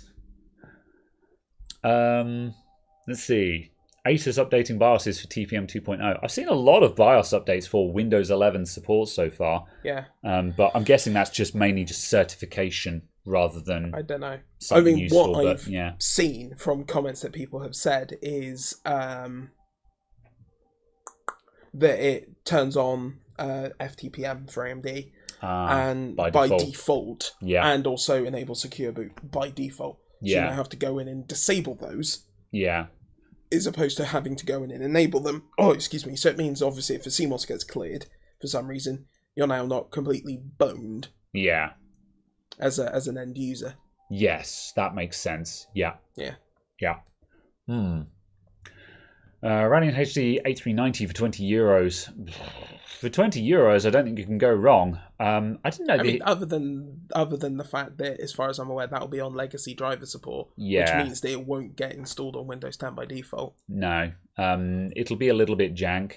I mean, if it's all you can get your hands on, then sure, you'll be able to play games on that. So yeah. Also, it's €20, so sure, why not? For €20, I don't really think you can go wrong. I wouldn't pay any serious money for a Radeon HD full stop. I'd be looking for an RX. Let's see if you can find like an RX 470 or something like that, However, for €20, I don't think you're going to lose out on any money there. So, 5600X has TPM on the CPU? Yes, it does.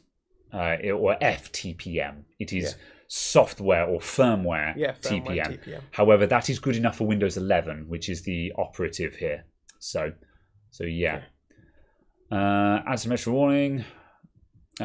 Yes, that's right. Yeah, I've received your package, Mike White. Thanks for sending it down. I haven't opened it up yet though, but I have received it.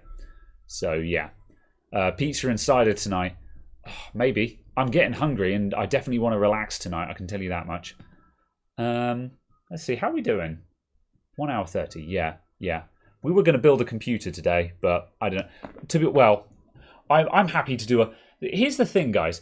I was kind of expecting this episode today to be a chatty news episode, just because I'm just like, I'm tired and I can't be bothered to make effort.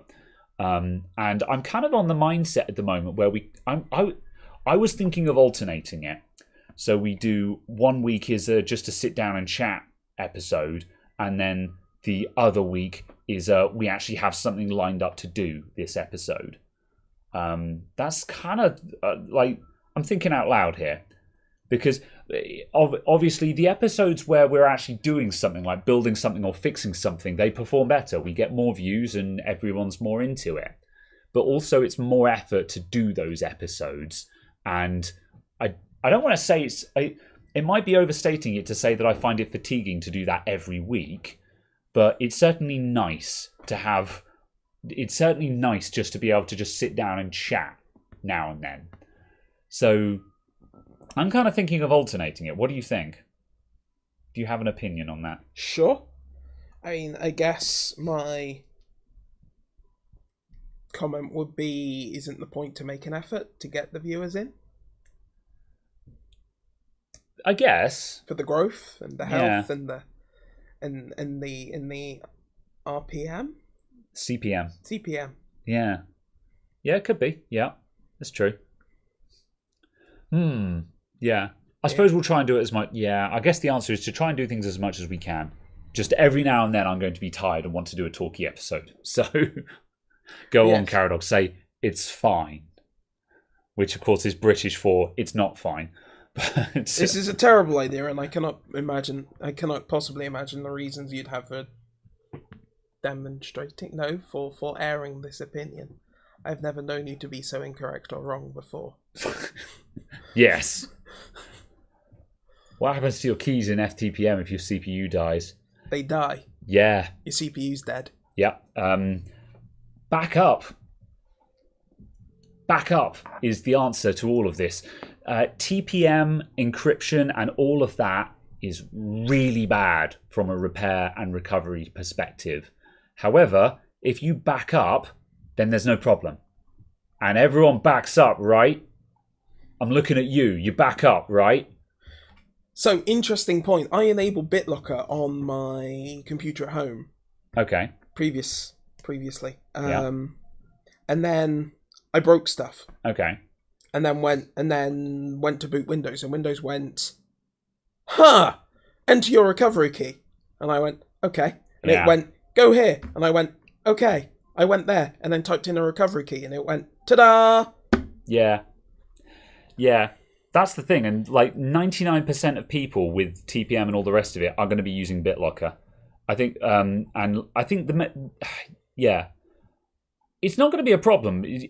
I guess the problem is it just means that now it's a case of, okay, well, signing in with a Microsoft account to make sure that all your recovery keys are backed up and stuff will be mandatory. Oh, no. Well, yeah, that's the thing. And it's like, well, that's kind of fine, really, because when you're signed in with a Microsoft account on Windows and you're using BitLocker and you've got your recovery keys backed up to your Microsoft account, it's really slick, man. It's really good. But then and also then you have OneDrive as well if you want it.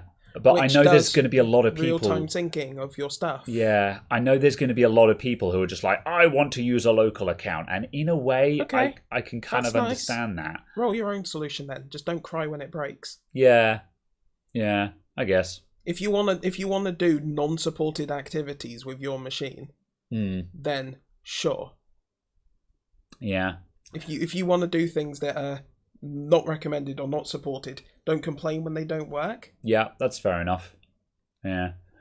Teltalk says, I'd rather keys in FTPM than TPM, given the whole plaintext thing. Gross. Did the TPM module store stuff in plaintext then? No, if you remember, we spoke about a couple of weeks ago the... or it's transmitted. The bus. Oh, yeah, the bus the bus is plaintext. Yeah. The thingy and the other thingy, it was all in plaintext. Yes. The thingies were thinginess. Yeah, so hypothetical... Yeah. Yeah, so surely that would be hilariously easy to snoop then, wouldn't it? All you got to do is stick an oscilloscope on it, and an oscilloscope will literally just read out the keys to you. still have to have physical access to the machine. Yes, so, and if you have physical access to the machine, arguably you're already screwed. So yeah. But it's a case of you have to have physical access, and it means that the software, it still protects you against the software issues that were obviously being touted as reasons for why the software issue was being fixed. Yeah, that's fair. Yeah. Let's see. Chris S says, "Do you back up? I bet you don't." Actually, I'll have you know I do. I use Google Drive for my daily, and I have a I've got Google Drive is my main backup because I'm signed into Google Drive on to the same Google Drive account on about 4 different machines, and they are never all on at the same time. Which means if there is a problem with if my Google Drive got hacked and nuked or something like that, all I have to do is go and turn on one of the other computers offline and just be like, cool, I'll just recover all of my stuff from that one then. So that's my first line of defense. Then my stuff gets archived to another drive in my computer, which is effectively a hot backup. And then that drive gets snapshotted to a cold backup every couple of weeks, every month or so, something like that, which is the everything has gone wrong backup. Yeah. So that's my backup system. Backblaze, I'm kind of tempted. I like the idea of Backblaze, but my current setup is good enough. So I'm in the inverse in the fact of I have my Microsoft account, the user directory syncing with OneDrive, just because that makes reconfiguring stuff faster. Yeah. But I have 0 data I care about. Like, I could lose literally everything I have on literally everything I have, and I'd be like, oh no. Yeah. Because I have literally nothing I care about. I've got a reason about it. I've got lots of photos that I care about. The only thing that I care about is my password manager. Yeah. And I'm like, I have that saved somewhere else as well. Yeah. I think my photos are the bit that I'd be the biggest sad about. My photos are most important to me. I don't have any. Most of the stuff that's on my there's loads of photos. There's some other stuff that is important, but also is in other places anyway. Most of my documents and stuff not super critical. It will be inconvenient, but not the end of the world. That's the only other thing as well is like I've got all of the original uploads for the YouTube videos. Every video I've uploaded to YouTube, I've got the original export on my computer. And losing those would be a case of, that kind of sucks. I don't have the originals anymore. Yeah. I could download them from YouTube though. So it's like that would suck, but it wouldn't be the end of the world. Certainly if you were planning on re-uploading somewhere else, it's kind of this is the high quality edition. Yeah, that's right. The non-YouTube version. But again, all of those videos they all go to the cold backup. So it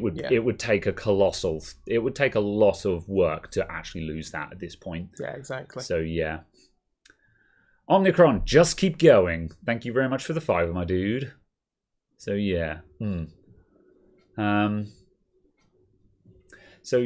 concept of BitLocker is great with a Microsoft account, but it's a shame if you don't want a Microsoft account. Here's a question: could you do BitLocker without a Microsoft account and just save your back? You could just save the recovery keys, couldn't you? You can just save the recovery keys to and just store them yourself, or you can print them.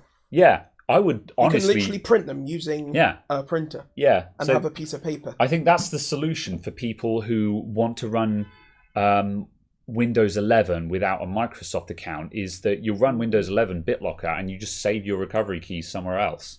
Yeah. So I would save them twice. Use a pen drive. Yeah. And also print them. Yeah, I would have a print off that I keep somewhere, and I would have a pen drive. Or possibly print it multiple times and have the print offs in multiple locations. Yeah, or just save it to multiple accounts. Because pro tip, have multiple accounts. Have more than one Google account. Have more than one Microsoft account. Because it also just means you can have a holding account. Like I've got a couple of accounts that I call my holding accounts. And I've got BitLocker recovery keys tattooed on the arm, which is great. And it just means that you can just save it to another holding account somewhere else that's under a completely different name. So if your Microsoft account gets nuked off the face of the earth and stuff like that, you still got it. Yeah. So yes. Yeet them in the cloud. Yeah. Yeah, exactly. Whisper's best holding account. Yeah, that's it. You know, one of my accounts is just for. It's kind of like, for example, it's just like I'm not the owner of the Adamant IT Discord. You know, that's held by a holding account. You know, which routinely gets lots of messages from people going, "Why won't you answer my messages?" kind of thing. Every now and then I check on that account because I need to change something, and there's a load of DMs from people going, "Fine, well, screw you," and it's just like. If you knew anything about me, you'd know that this account doesn't send any messages or answer any messages. Excellent. Yeah. But also, that's good because of the thing with the Discord bots that happened. Was it earlier this week? Yeah. Where people were clicking links for Discord bots that were added to servers and then nuked servers. Yeah, that's right. Yeah, if you were the server owner and you clicked on a compromised link, your entire server and everyone in it got nuked. Whereas it's a case of, well, I'm not the owner of my server. That's on a holding account. So, yeah, it also means that if my personal Discord account gets compromised, you can't steal my server because I don't own it. That's in a holding account, you know. So, yeah. So, yes. Let's see. What else was going on? There was other things that I was going to answer after the backup thing, and I lost them. I'm going to roll back a bit to see if I can find it.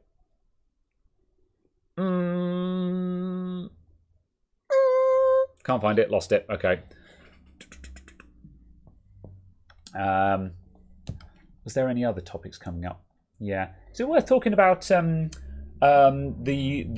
ongoing... Because this is kind of related to the gigabyte power supply fiascos. The ongoing thing about companies changing the components on products.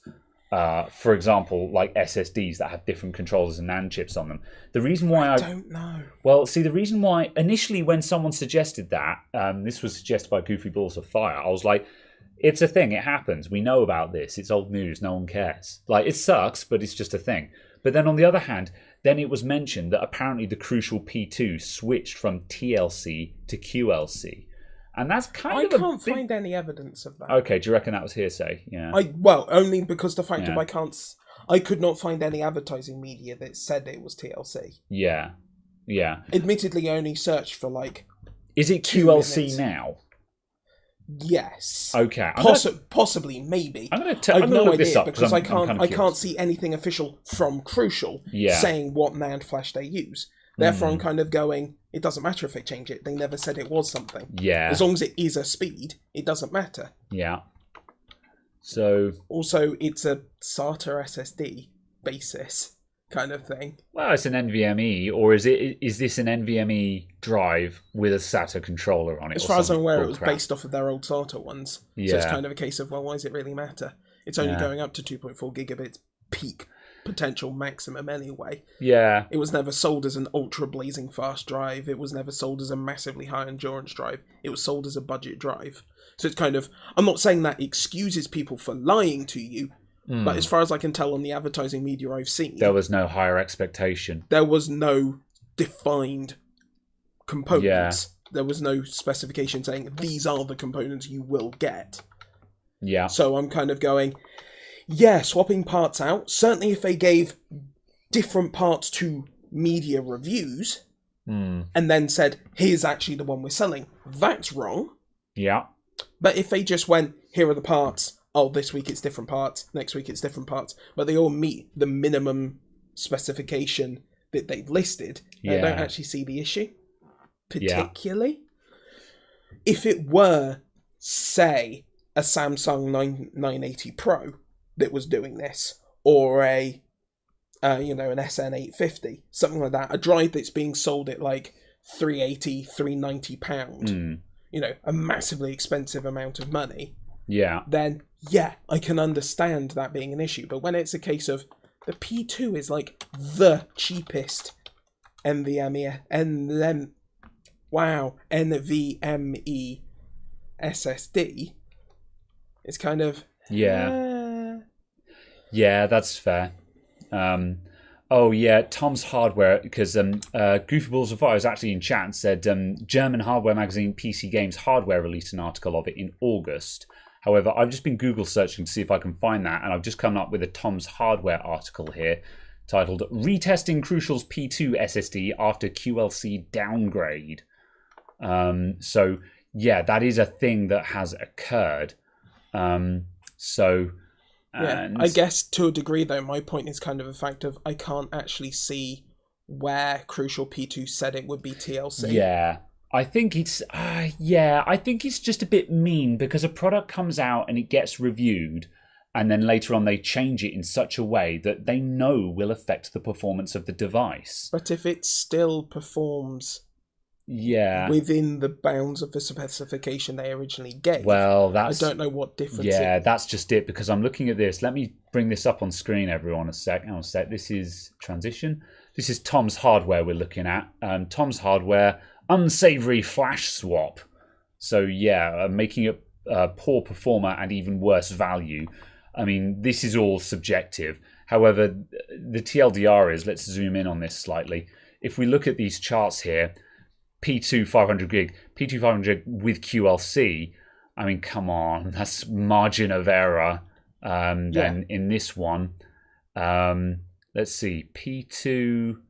Okay, here we go. So copy transfer rate for 50 gigs. There's where your QLC is kicking in. So QLC has tanked big copies. Yeah, that's the problem there. Because there's another one down here where, again, in this particular test, storage, quick system drive benchmark score, the benchmark is, again, negligibly different, not meaningfully different. Synthetic, so the red one and the black one. Slightly, about here and there and everywhere. I mean, the original one was a bit all over the place anyway, so that's neither here nor there. However, that one, where was that test there? Yeah, that copy transfer rate, man, 98. That's terrible, man. That's also copying a 50 gig. Yeah. Well, that's where QLC will fall over. And I speak from experience there because I've got a QLC as my data drive in my PC at home, and it does fall over on big transfers. That's where QLC really sucks. I don't know. I think that one is potentially that's the thing, is that, like you say, they never claimed otherwise, but at the same time, a change that big going from TLC to QLC does feel a bit disingenuous. I feel like they should have released it under they should have called it a P3 or something like that. If you're going to change the product that much, I think you should change the name of it, and I think this is why it's, I don't know. Can you check from the PC whether a drive is TLC or QLC? No, you need to look up the model drive of your SSD and search based on that. It's also going to be a case of just benchmarking it. Yeah, benchmarks will tell you.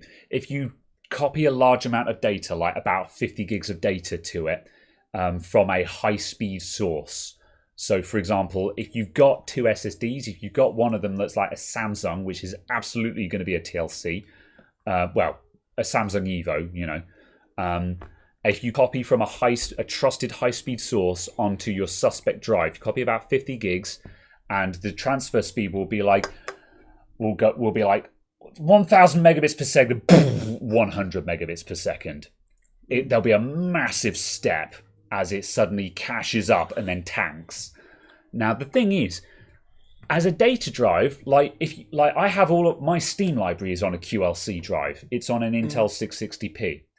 And it's fine because my games don't need to read and write at 1,000 megabits per second. They also don't need to read and write 50 gig at a time. Exactly. So it's fine. I'm not saying that QLC drives are garbage and you shouldn't have them or you should feel bad. However, if you're in the habit of shunting large chunks of data around, like if you copy, like for example, when I'm copying large amounts of video to that data SSD and the transfer speed tanks, I'm just like, bloody QLC drive, So it depends on what you're doing, whether it's a problem or not. But it's also kind of a case of if you're buying literally the cheapest NVMe drive out there. Yeah. It's kind of a case of, however, then you're using it, and then you're using it for very write-intensive processes. Yeah. It's just kind of a case of... Yeah.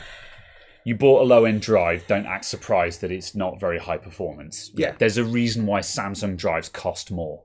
Yeah. They're faster, you know. Yeah, absolutely. And So, it's kind yeah. of the case of it's like the Intel 660p. Yeah. Why that is a 2 terabyte drive versus the Western Digital SN850. I've just bought a Western Digital SN850 because in an Antex Destroyer benchmark, absolutely ridiculous amounts of drive writes and so on, that was the highest performing one. So it's a case of I wanted that so I could test in my computer, is there actually a difference between the 660p, a generic reasonably good QLC drive, and this absolutely maxed out, definitely the best of the best kind of class of drive. And it was just kind of going, I can't really tell a difference. Yeah. Like, So it's we can run specific tests that will show up the difference, but will you see it day to day? Yeah, exactly. And it's kind of a case of I'm in a position where I can absolutely do that. So it's like I thought I might as well. And it's just like, Yeah. it's not that much of a problem. Yeah. And we've hit the point where faster SSDs using NAND flash aren't going to get much faster for the general consumer. Yeah. Yeah. We've hit peak performance for generic drives currently. You might not like it, but this is what peak performance looks like. Yeah, basically. At the moment. Yeah.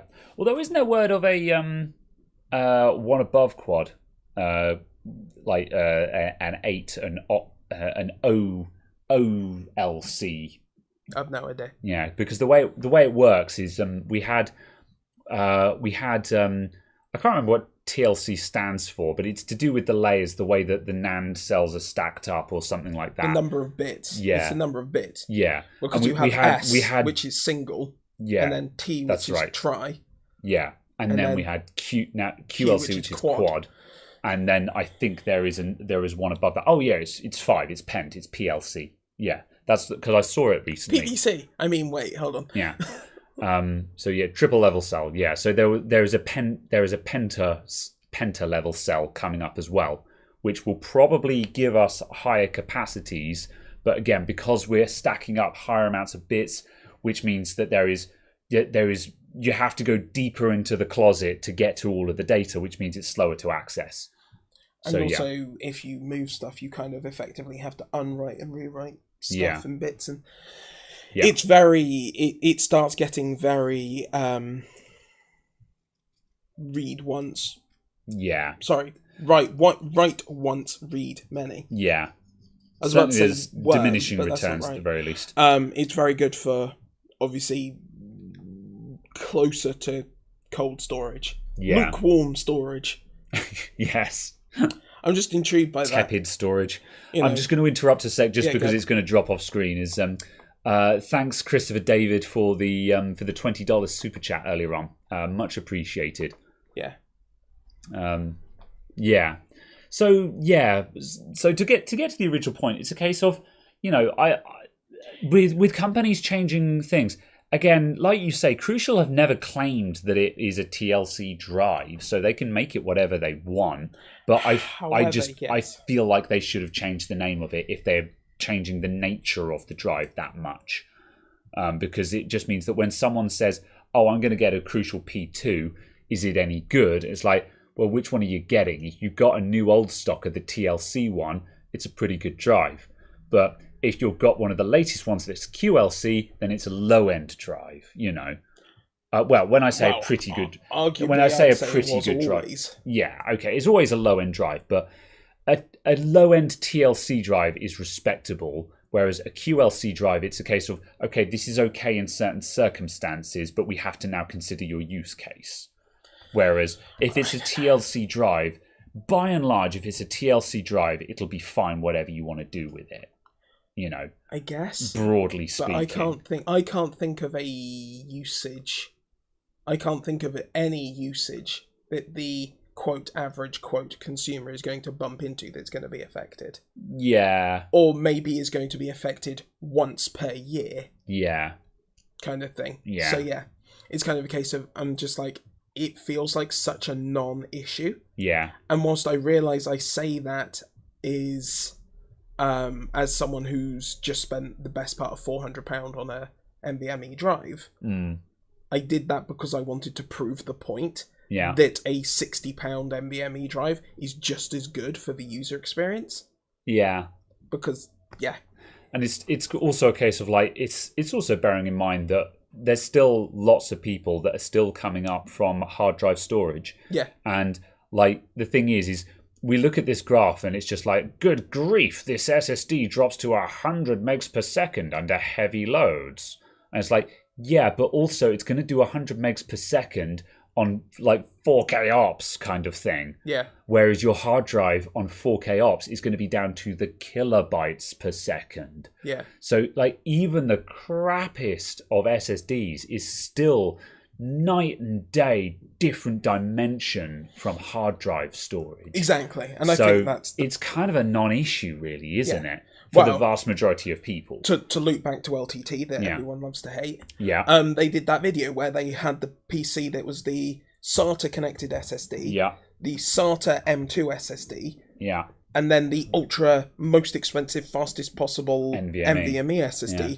And no one could tell the difference, basically. That's right. The only people that got it right, more or less, just guessed lucky. Yeah, I think the only one that got it right was Anthony because he benchmarked the drives. Yeah, and also it's heckin' Anthony. Of course he would know, So kind of thing. So it was just kind of like... I'm not saying that this makes this excusable to effectively lie to people, but at the same time, I feel like it's such a non-issue. Yeah. But then at the same time... the consumer rights thing, the doing what's right for the consumer thing. There are two sides to the argument, I feel.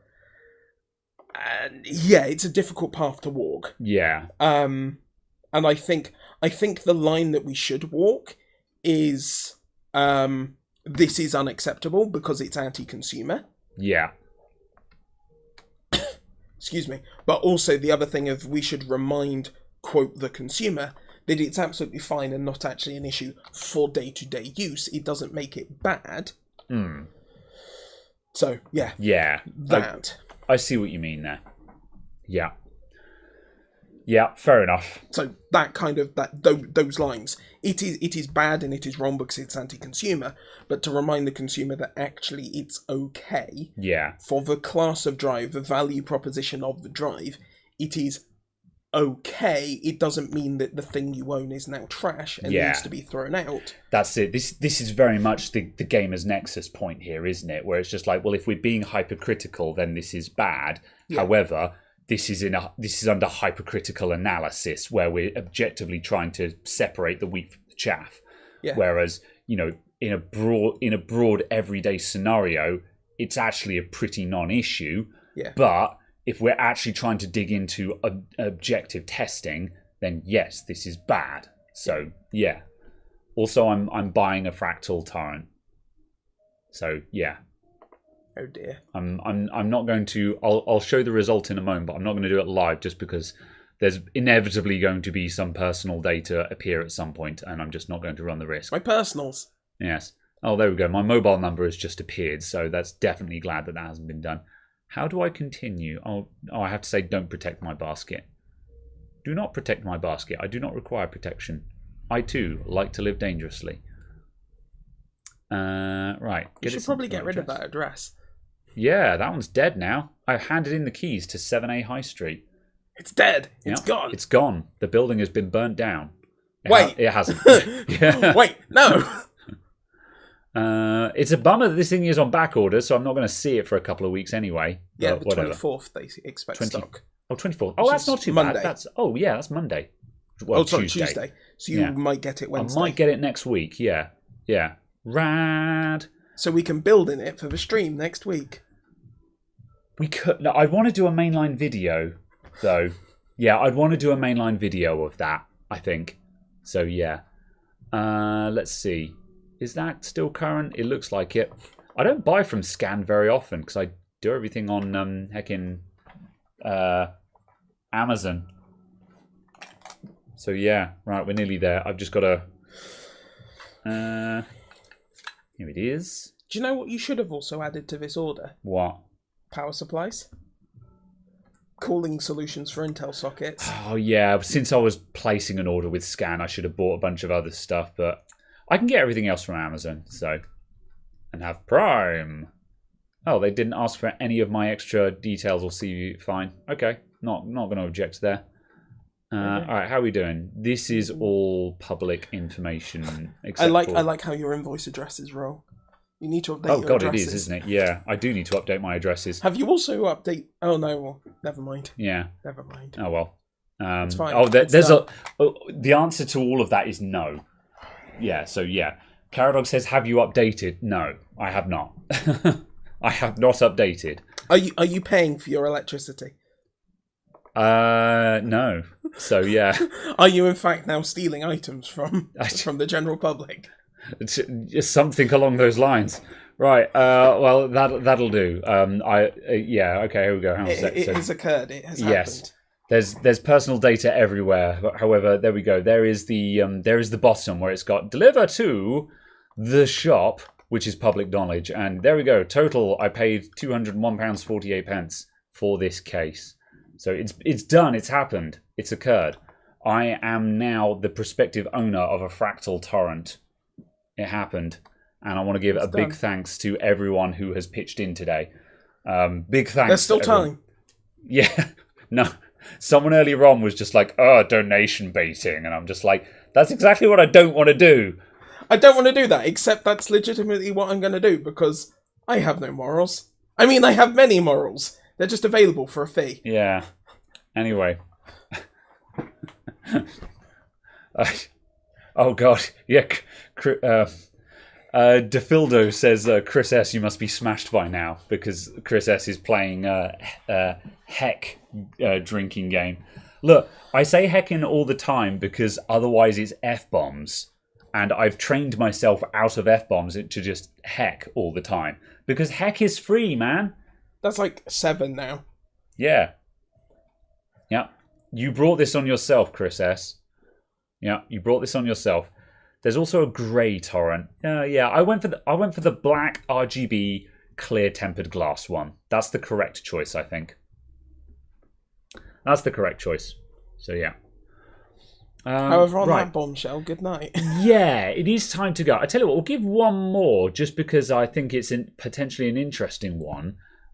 Noah says, what's the negatives of using a 4K TV as a monitor, Caradog? Because, like, broadly speaking, you've had a good experience with having a big-ass TV as your main monitor. But also, I saw the other day you said to someone, don't do this. Yes, absolutely. Just to add context, Caradog doesn't run dual screens. He just has No, I run dual screens. Of course you do. Caradog has a 52-inch? 55-inch LG CX. Yeah, just on his desk. He has a very deep desk. But it is a 90 centimetre deep desk. Yeah, so it's like a metre deep. That's 3 foot deep. Yes. So yeah. I didn't realise that modern desks are 60 centimetres deep. Yeah, it's garbage. I was like, what the hell is this pathetic mess? Yeah. This is not a desk. Yep. Modern desks are garbage depth. Anyway, yeah, so Caradog has a big-ass 55-inch OLED TV as his main monitor. Yes, which then means I sit 1.5 meters away from it. Yeah. Minimum. So, from that perspective, it's fine. But yes, then my second monitor is a Dell 30-inch. Literally the matching one to that one. Your baby monitor is this little 30-inch monitor. Yeah, exactly. Yeah. Do you have it in portrait? No. Okay. No, not anymore. Yeah, there you go. Yeah. I was testing. Yeah, fair enough. See whether I liked it. Yeah. I didn't get on with it. What are the downsides of this, though? The downsides of it are it's 55 inches. Yeah, it's just too big. Yes. Do you have to do too much head panning, even at 1.5 meters away kind of thing? Yes, also because the way I work doesn't work well on... because I like to full screen stuff across Windows. Yeah. I prefer having 3 screens to 2 large screens. Yeah, for window organisation. Yeah. For the actual organisation and so on of my Windows, I prefer 3 smaller monitors to 2 larger ones, which I've found in the office, because in the office I have 3 smaller Yeah. I have 3 24-inch monitors. Yeah. Small. Yeah. As that, and I prefer that layout. However, yeah, the issue is for content creation, it's a case of it's too big. Yeah. And there is looking around, and it feels very space inefficient. Yeah. For sort of window layout and so on. For watching stuff, it's great. For playing games on, it's great. For reading stuff, it's fine. Yeah. But basically, when I'm reading stuff, I only put it in my middle tile kind of thing. A lot of the time, you find yourself not using most of the space. Well, I put stuff around it Yeah. that I am looking at. But if I'm reading something, I will put it just in that box there, kind of thing, and then I'll have stuff around it in this space here.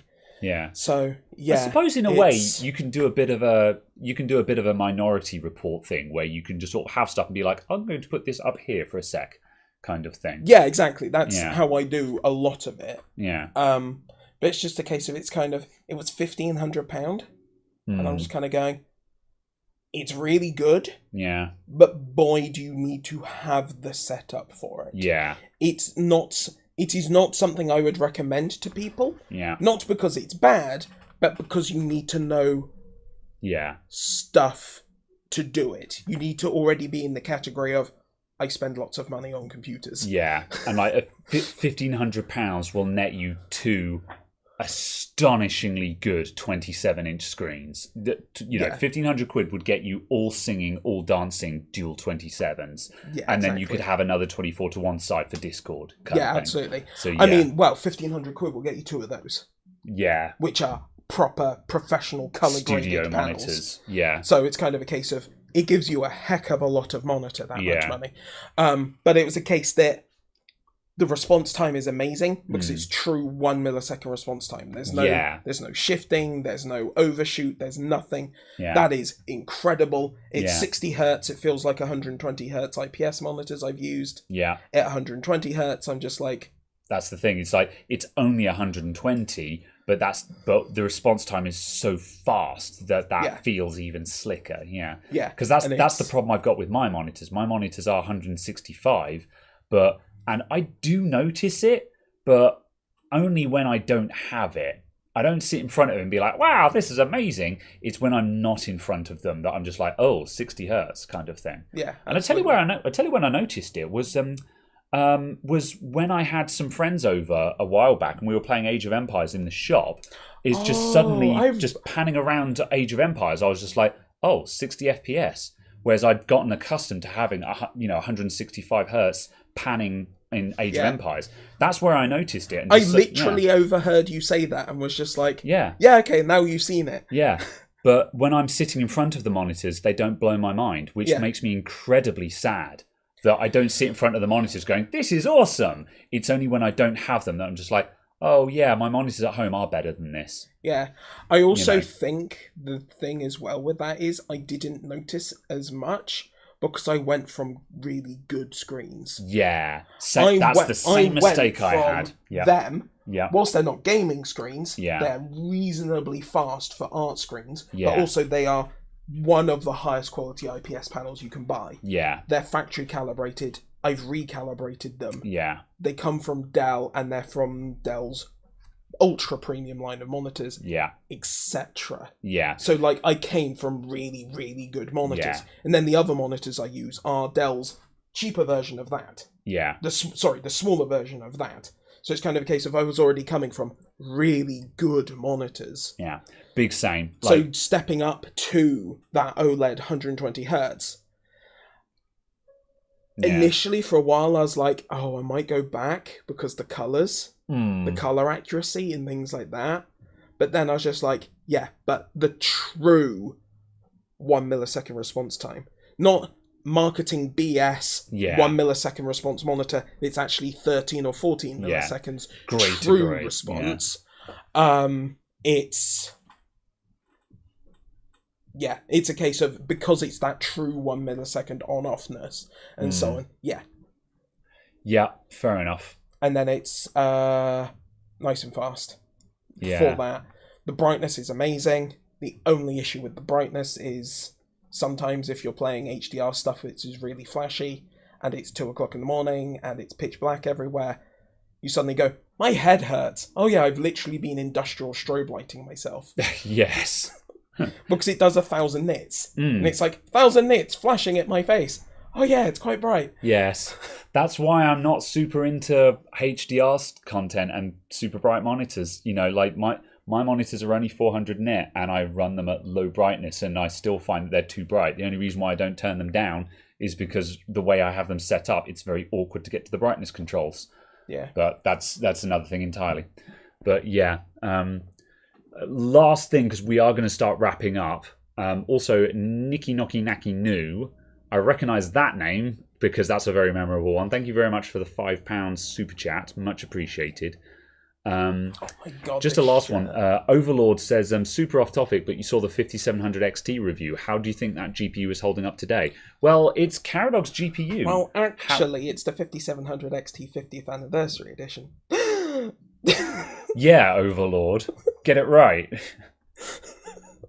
With Lisa Sue's signature on it. Not anymore, because it's got a water block on it. Anyway.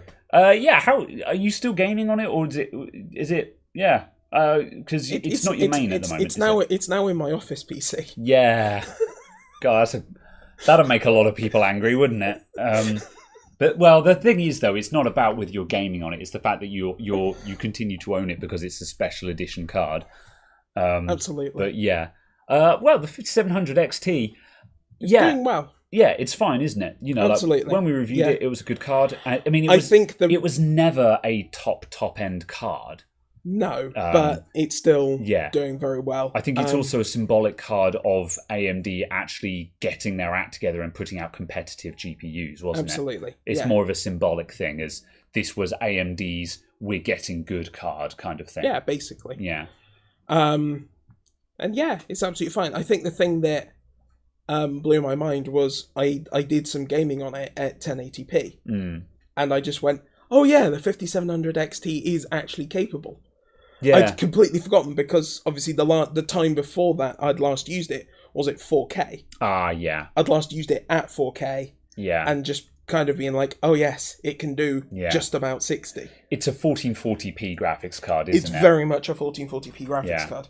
But as the kind of the point, as we said in the video when I got it, is the case of it was slightly faster than SLI 980s. Yeah. So, at least in The Witcher, for a part there. So, it was kind of a case of it very much did its job. And it scaled much better to 1440p. And didn't have the hassle of SLI and all the rest of it. Yeah. Yeah. Also kind of a case of... yeah, because that's the problem, is it just... You say sort of, oh man, are we really competing with 980s? Even if they are SLI'd, but then also it's a case of, however, those 980s in SLI were only going toe-to-toe on their best day. On any other day, obviously, because of the quirfles of SLI, it was a case of, no, they were not going toe-to-toe with the 5700 XT. Yeah, exactly. But, so it's just kind of... but yes, it's very good. It's very nice. Yeah. And it's still doing absolutely fine.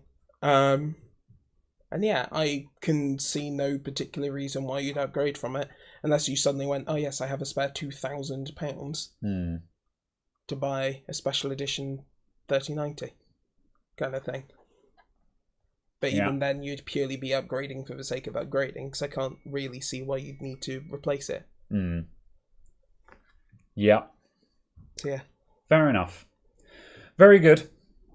Yeah. Right, I think it's time to finish up. Absolutely. Omnicron, man, I would take that off your hands if you were closer. However, it's not worth the hassle for me by the time I've accounted for delivery on that. But yes, that's a compelling choice. Someone should hit him up about that. Fine. OMG, you found some of the schematics for the CH341A mod? Yes, I have a resource for that already. Yeah, that's right. I'm already aware of that, but thanks for the heads up. So yeah, right, we're going to get out of here. Video to be published later on today. I'm literally just going to title it up, stick a thumbnail on it, and publish it as soon as we wrap up now. So thank you very much. You'll deliver it if I want it. I wouldn't want to put you through the hassle. It's going to cost you the same amount to get it to me, man. But I appreciate the offer. So yeah. Anyway, I'm off. Thank you, everyone. We'll be back next Saturday, as always. Thank you for all the super chats today. Thank you for all the support. I bought the Fractal Torrent. Big thanks for your help with that. I'll make a cracking good video about it. Absolutely. My style. So yeah. Thanks, My everyone. Style. Hold on a minute. Yeah. And literally as we're going, what laptop do I use?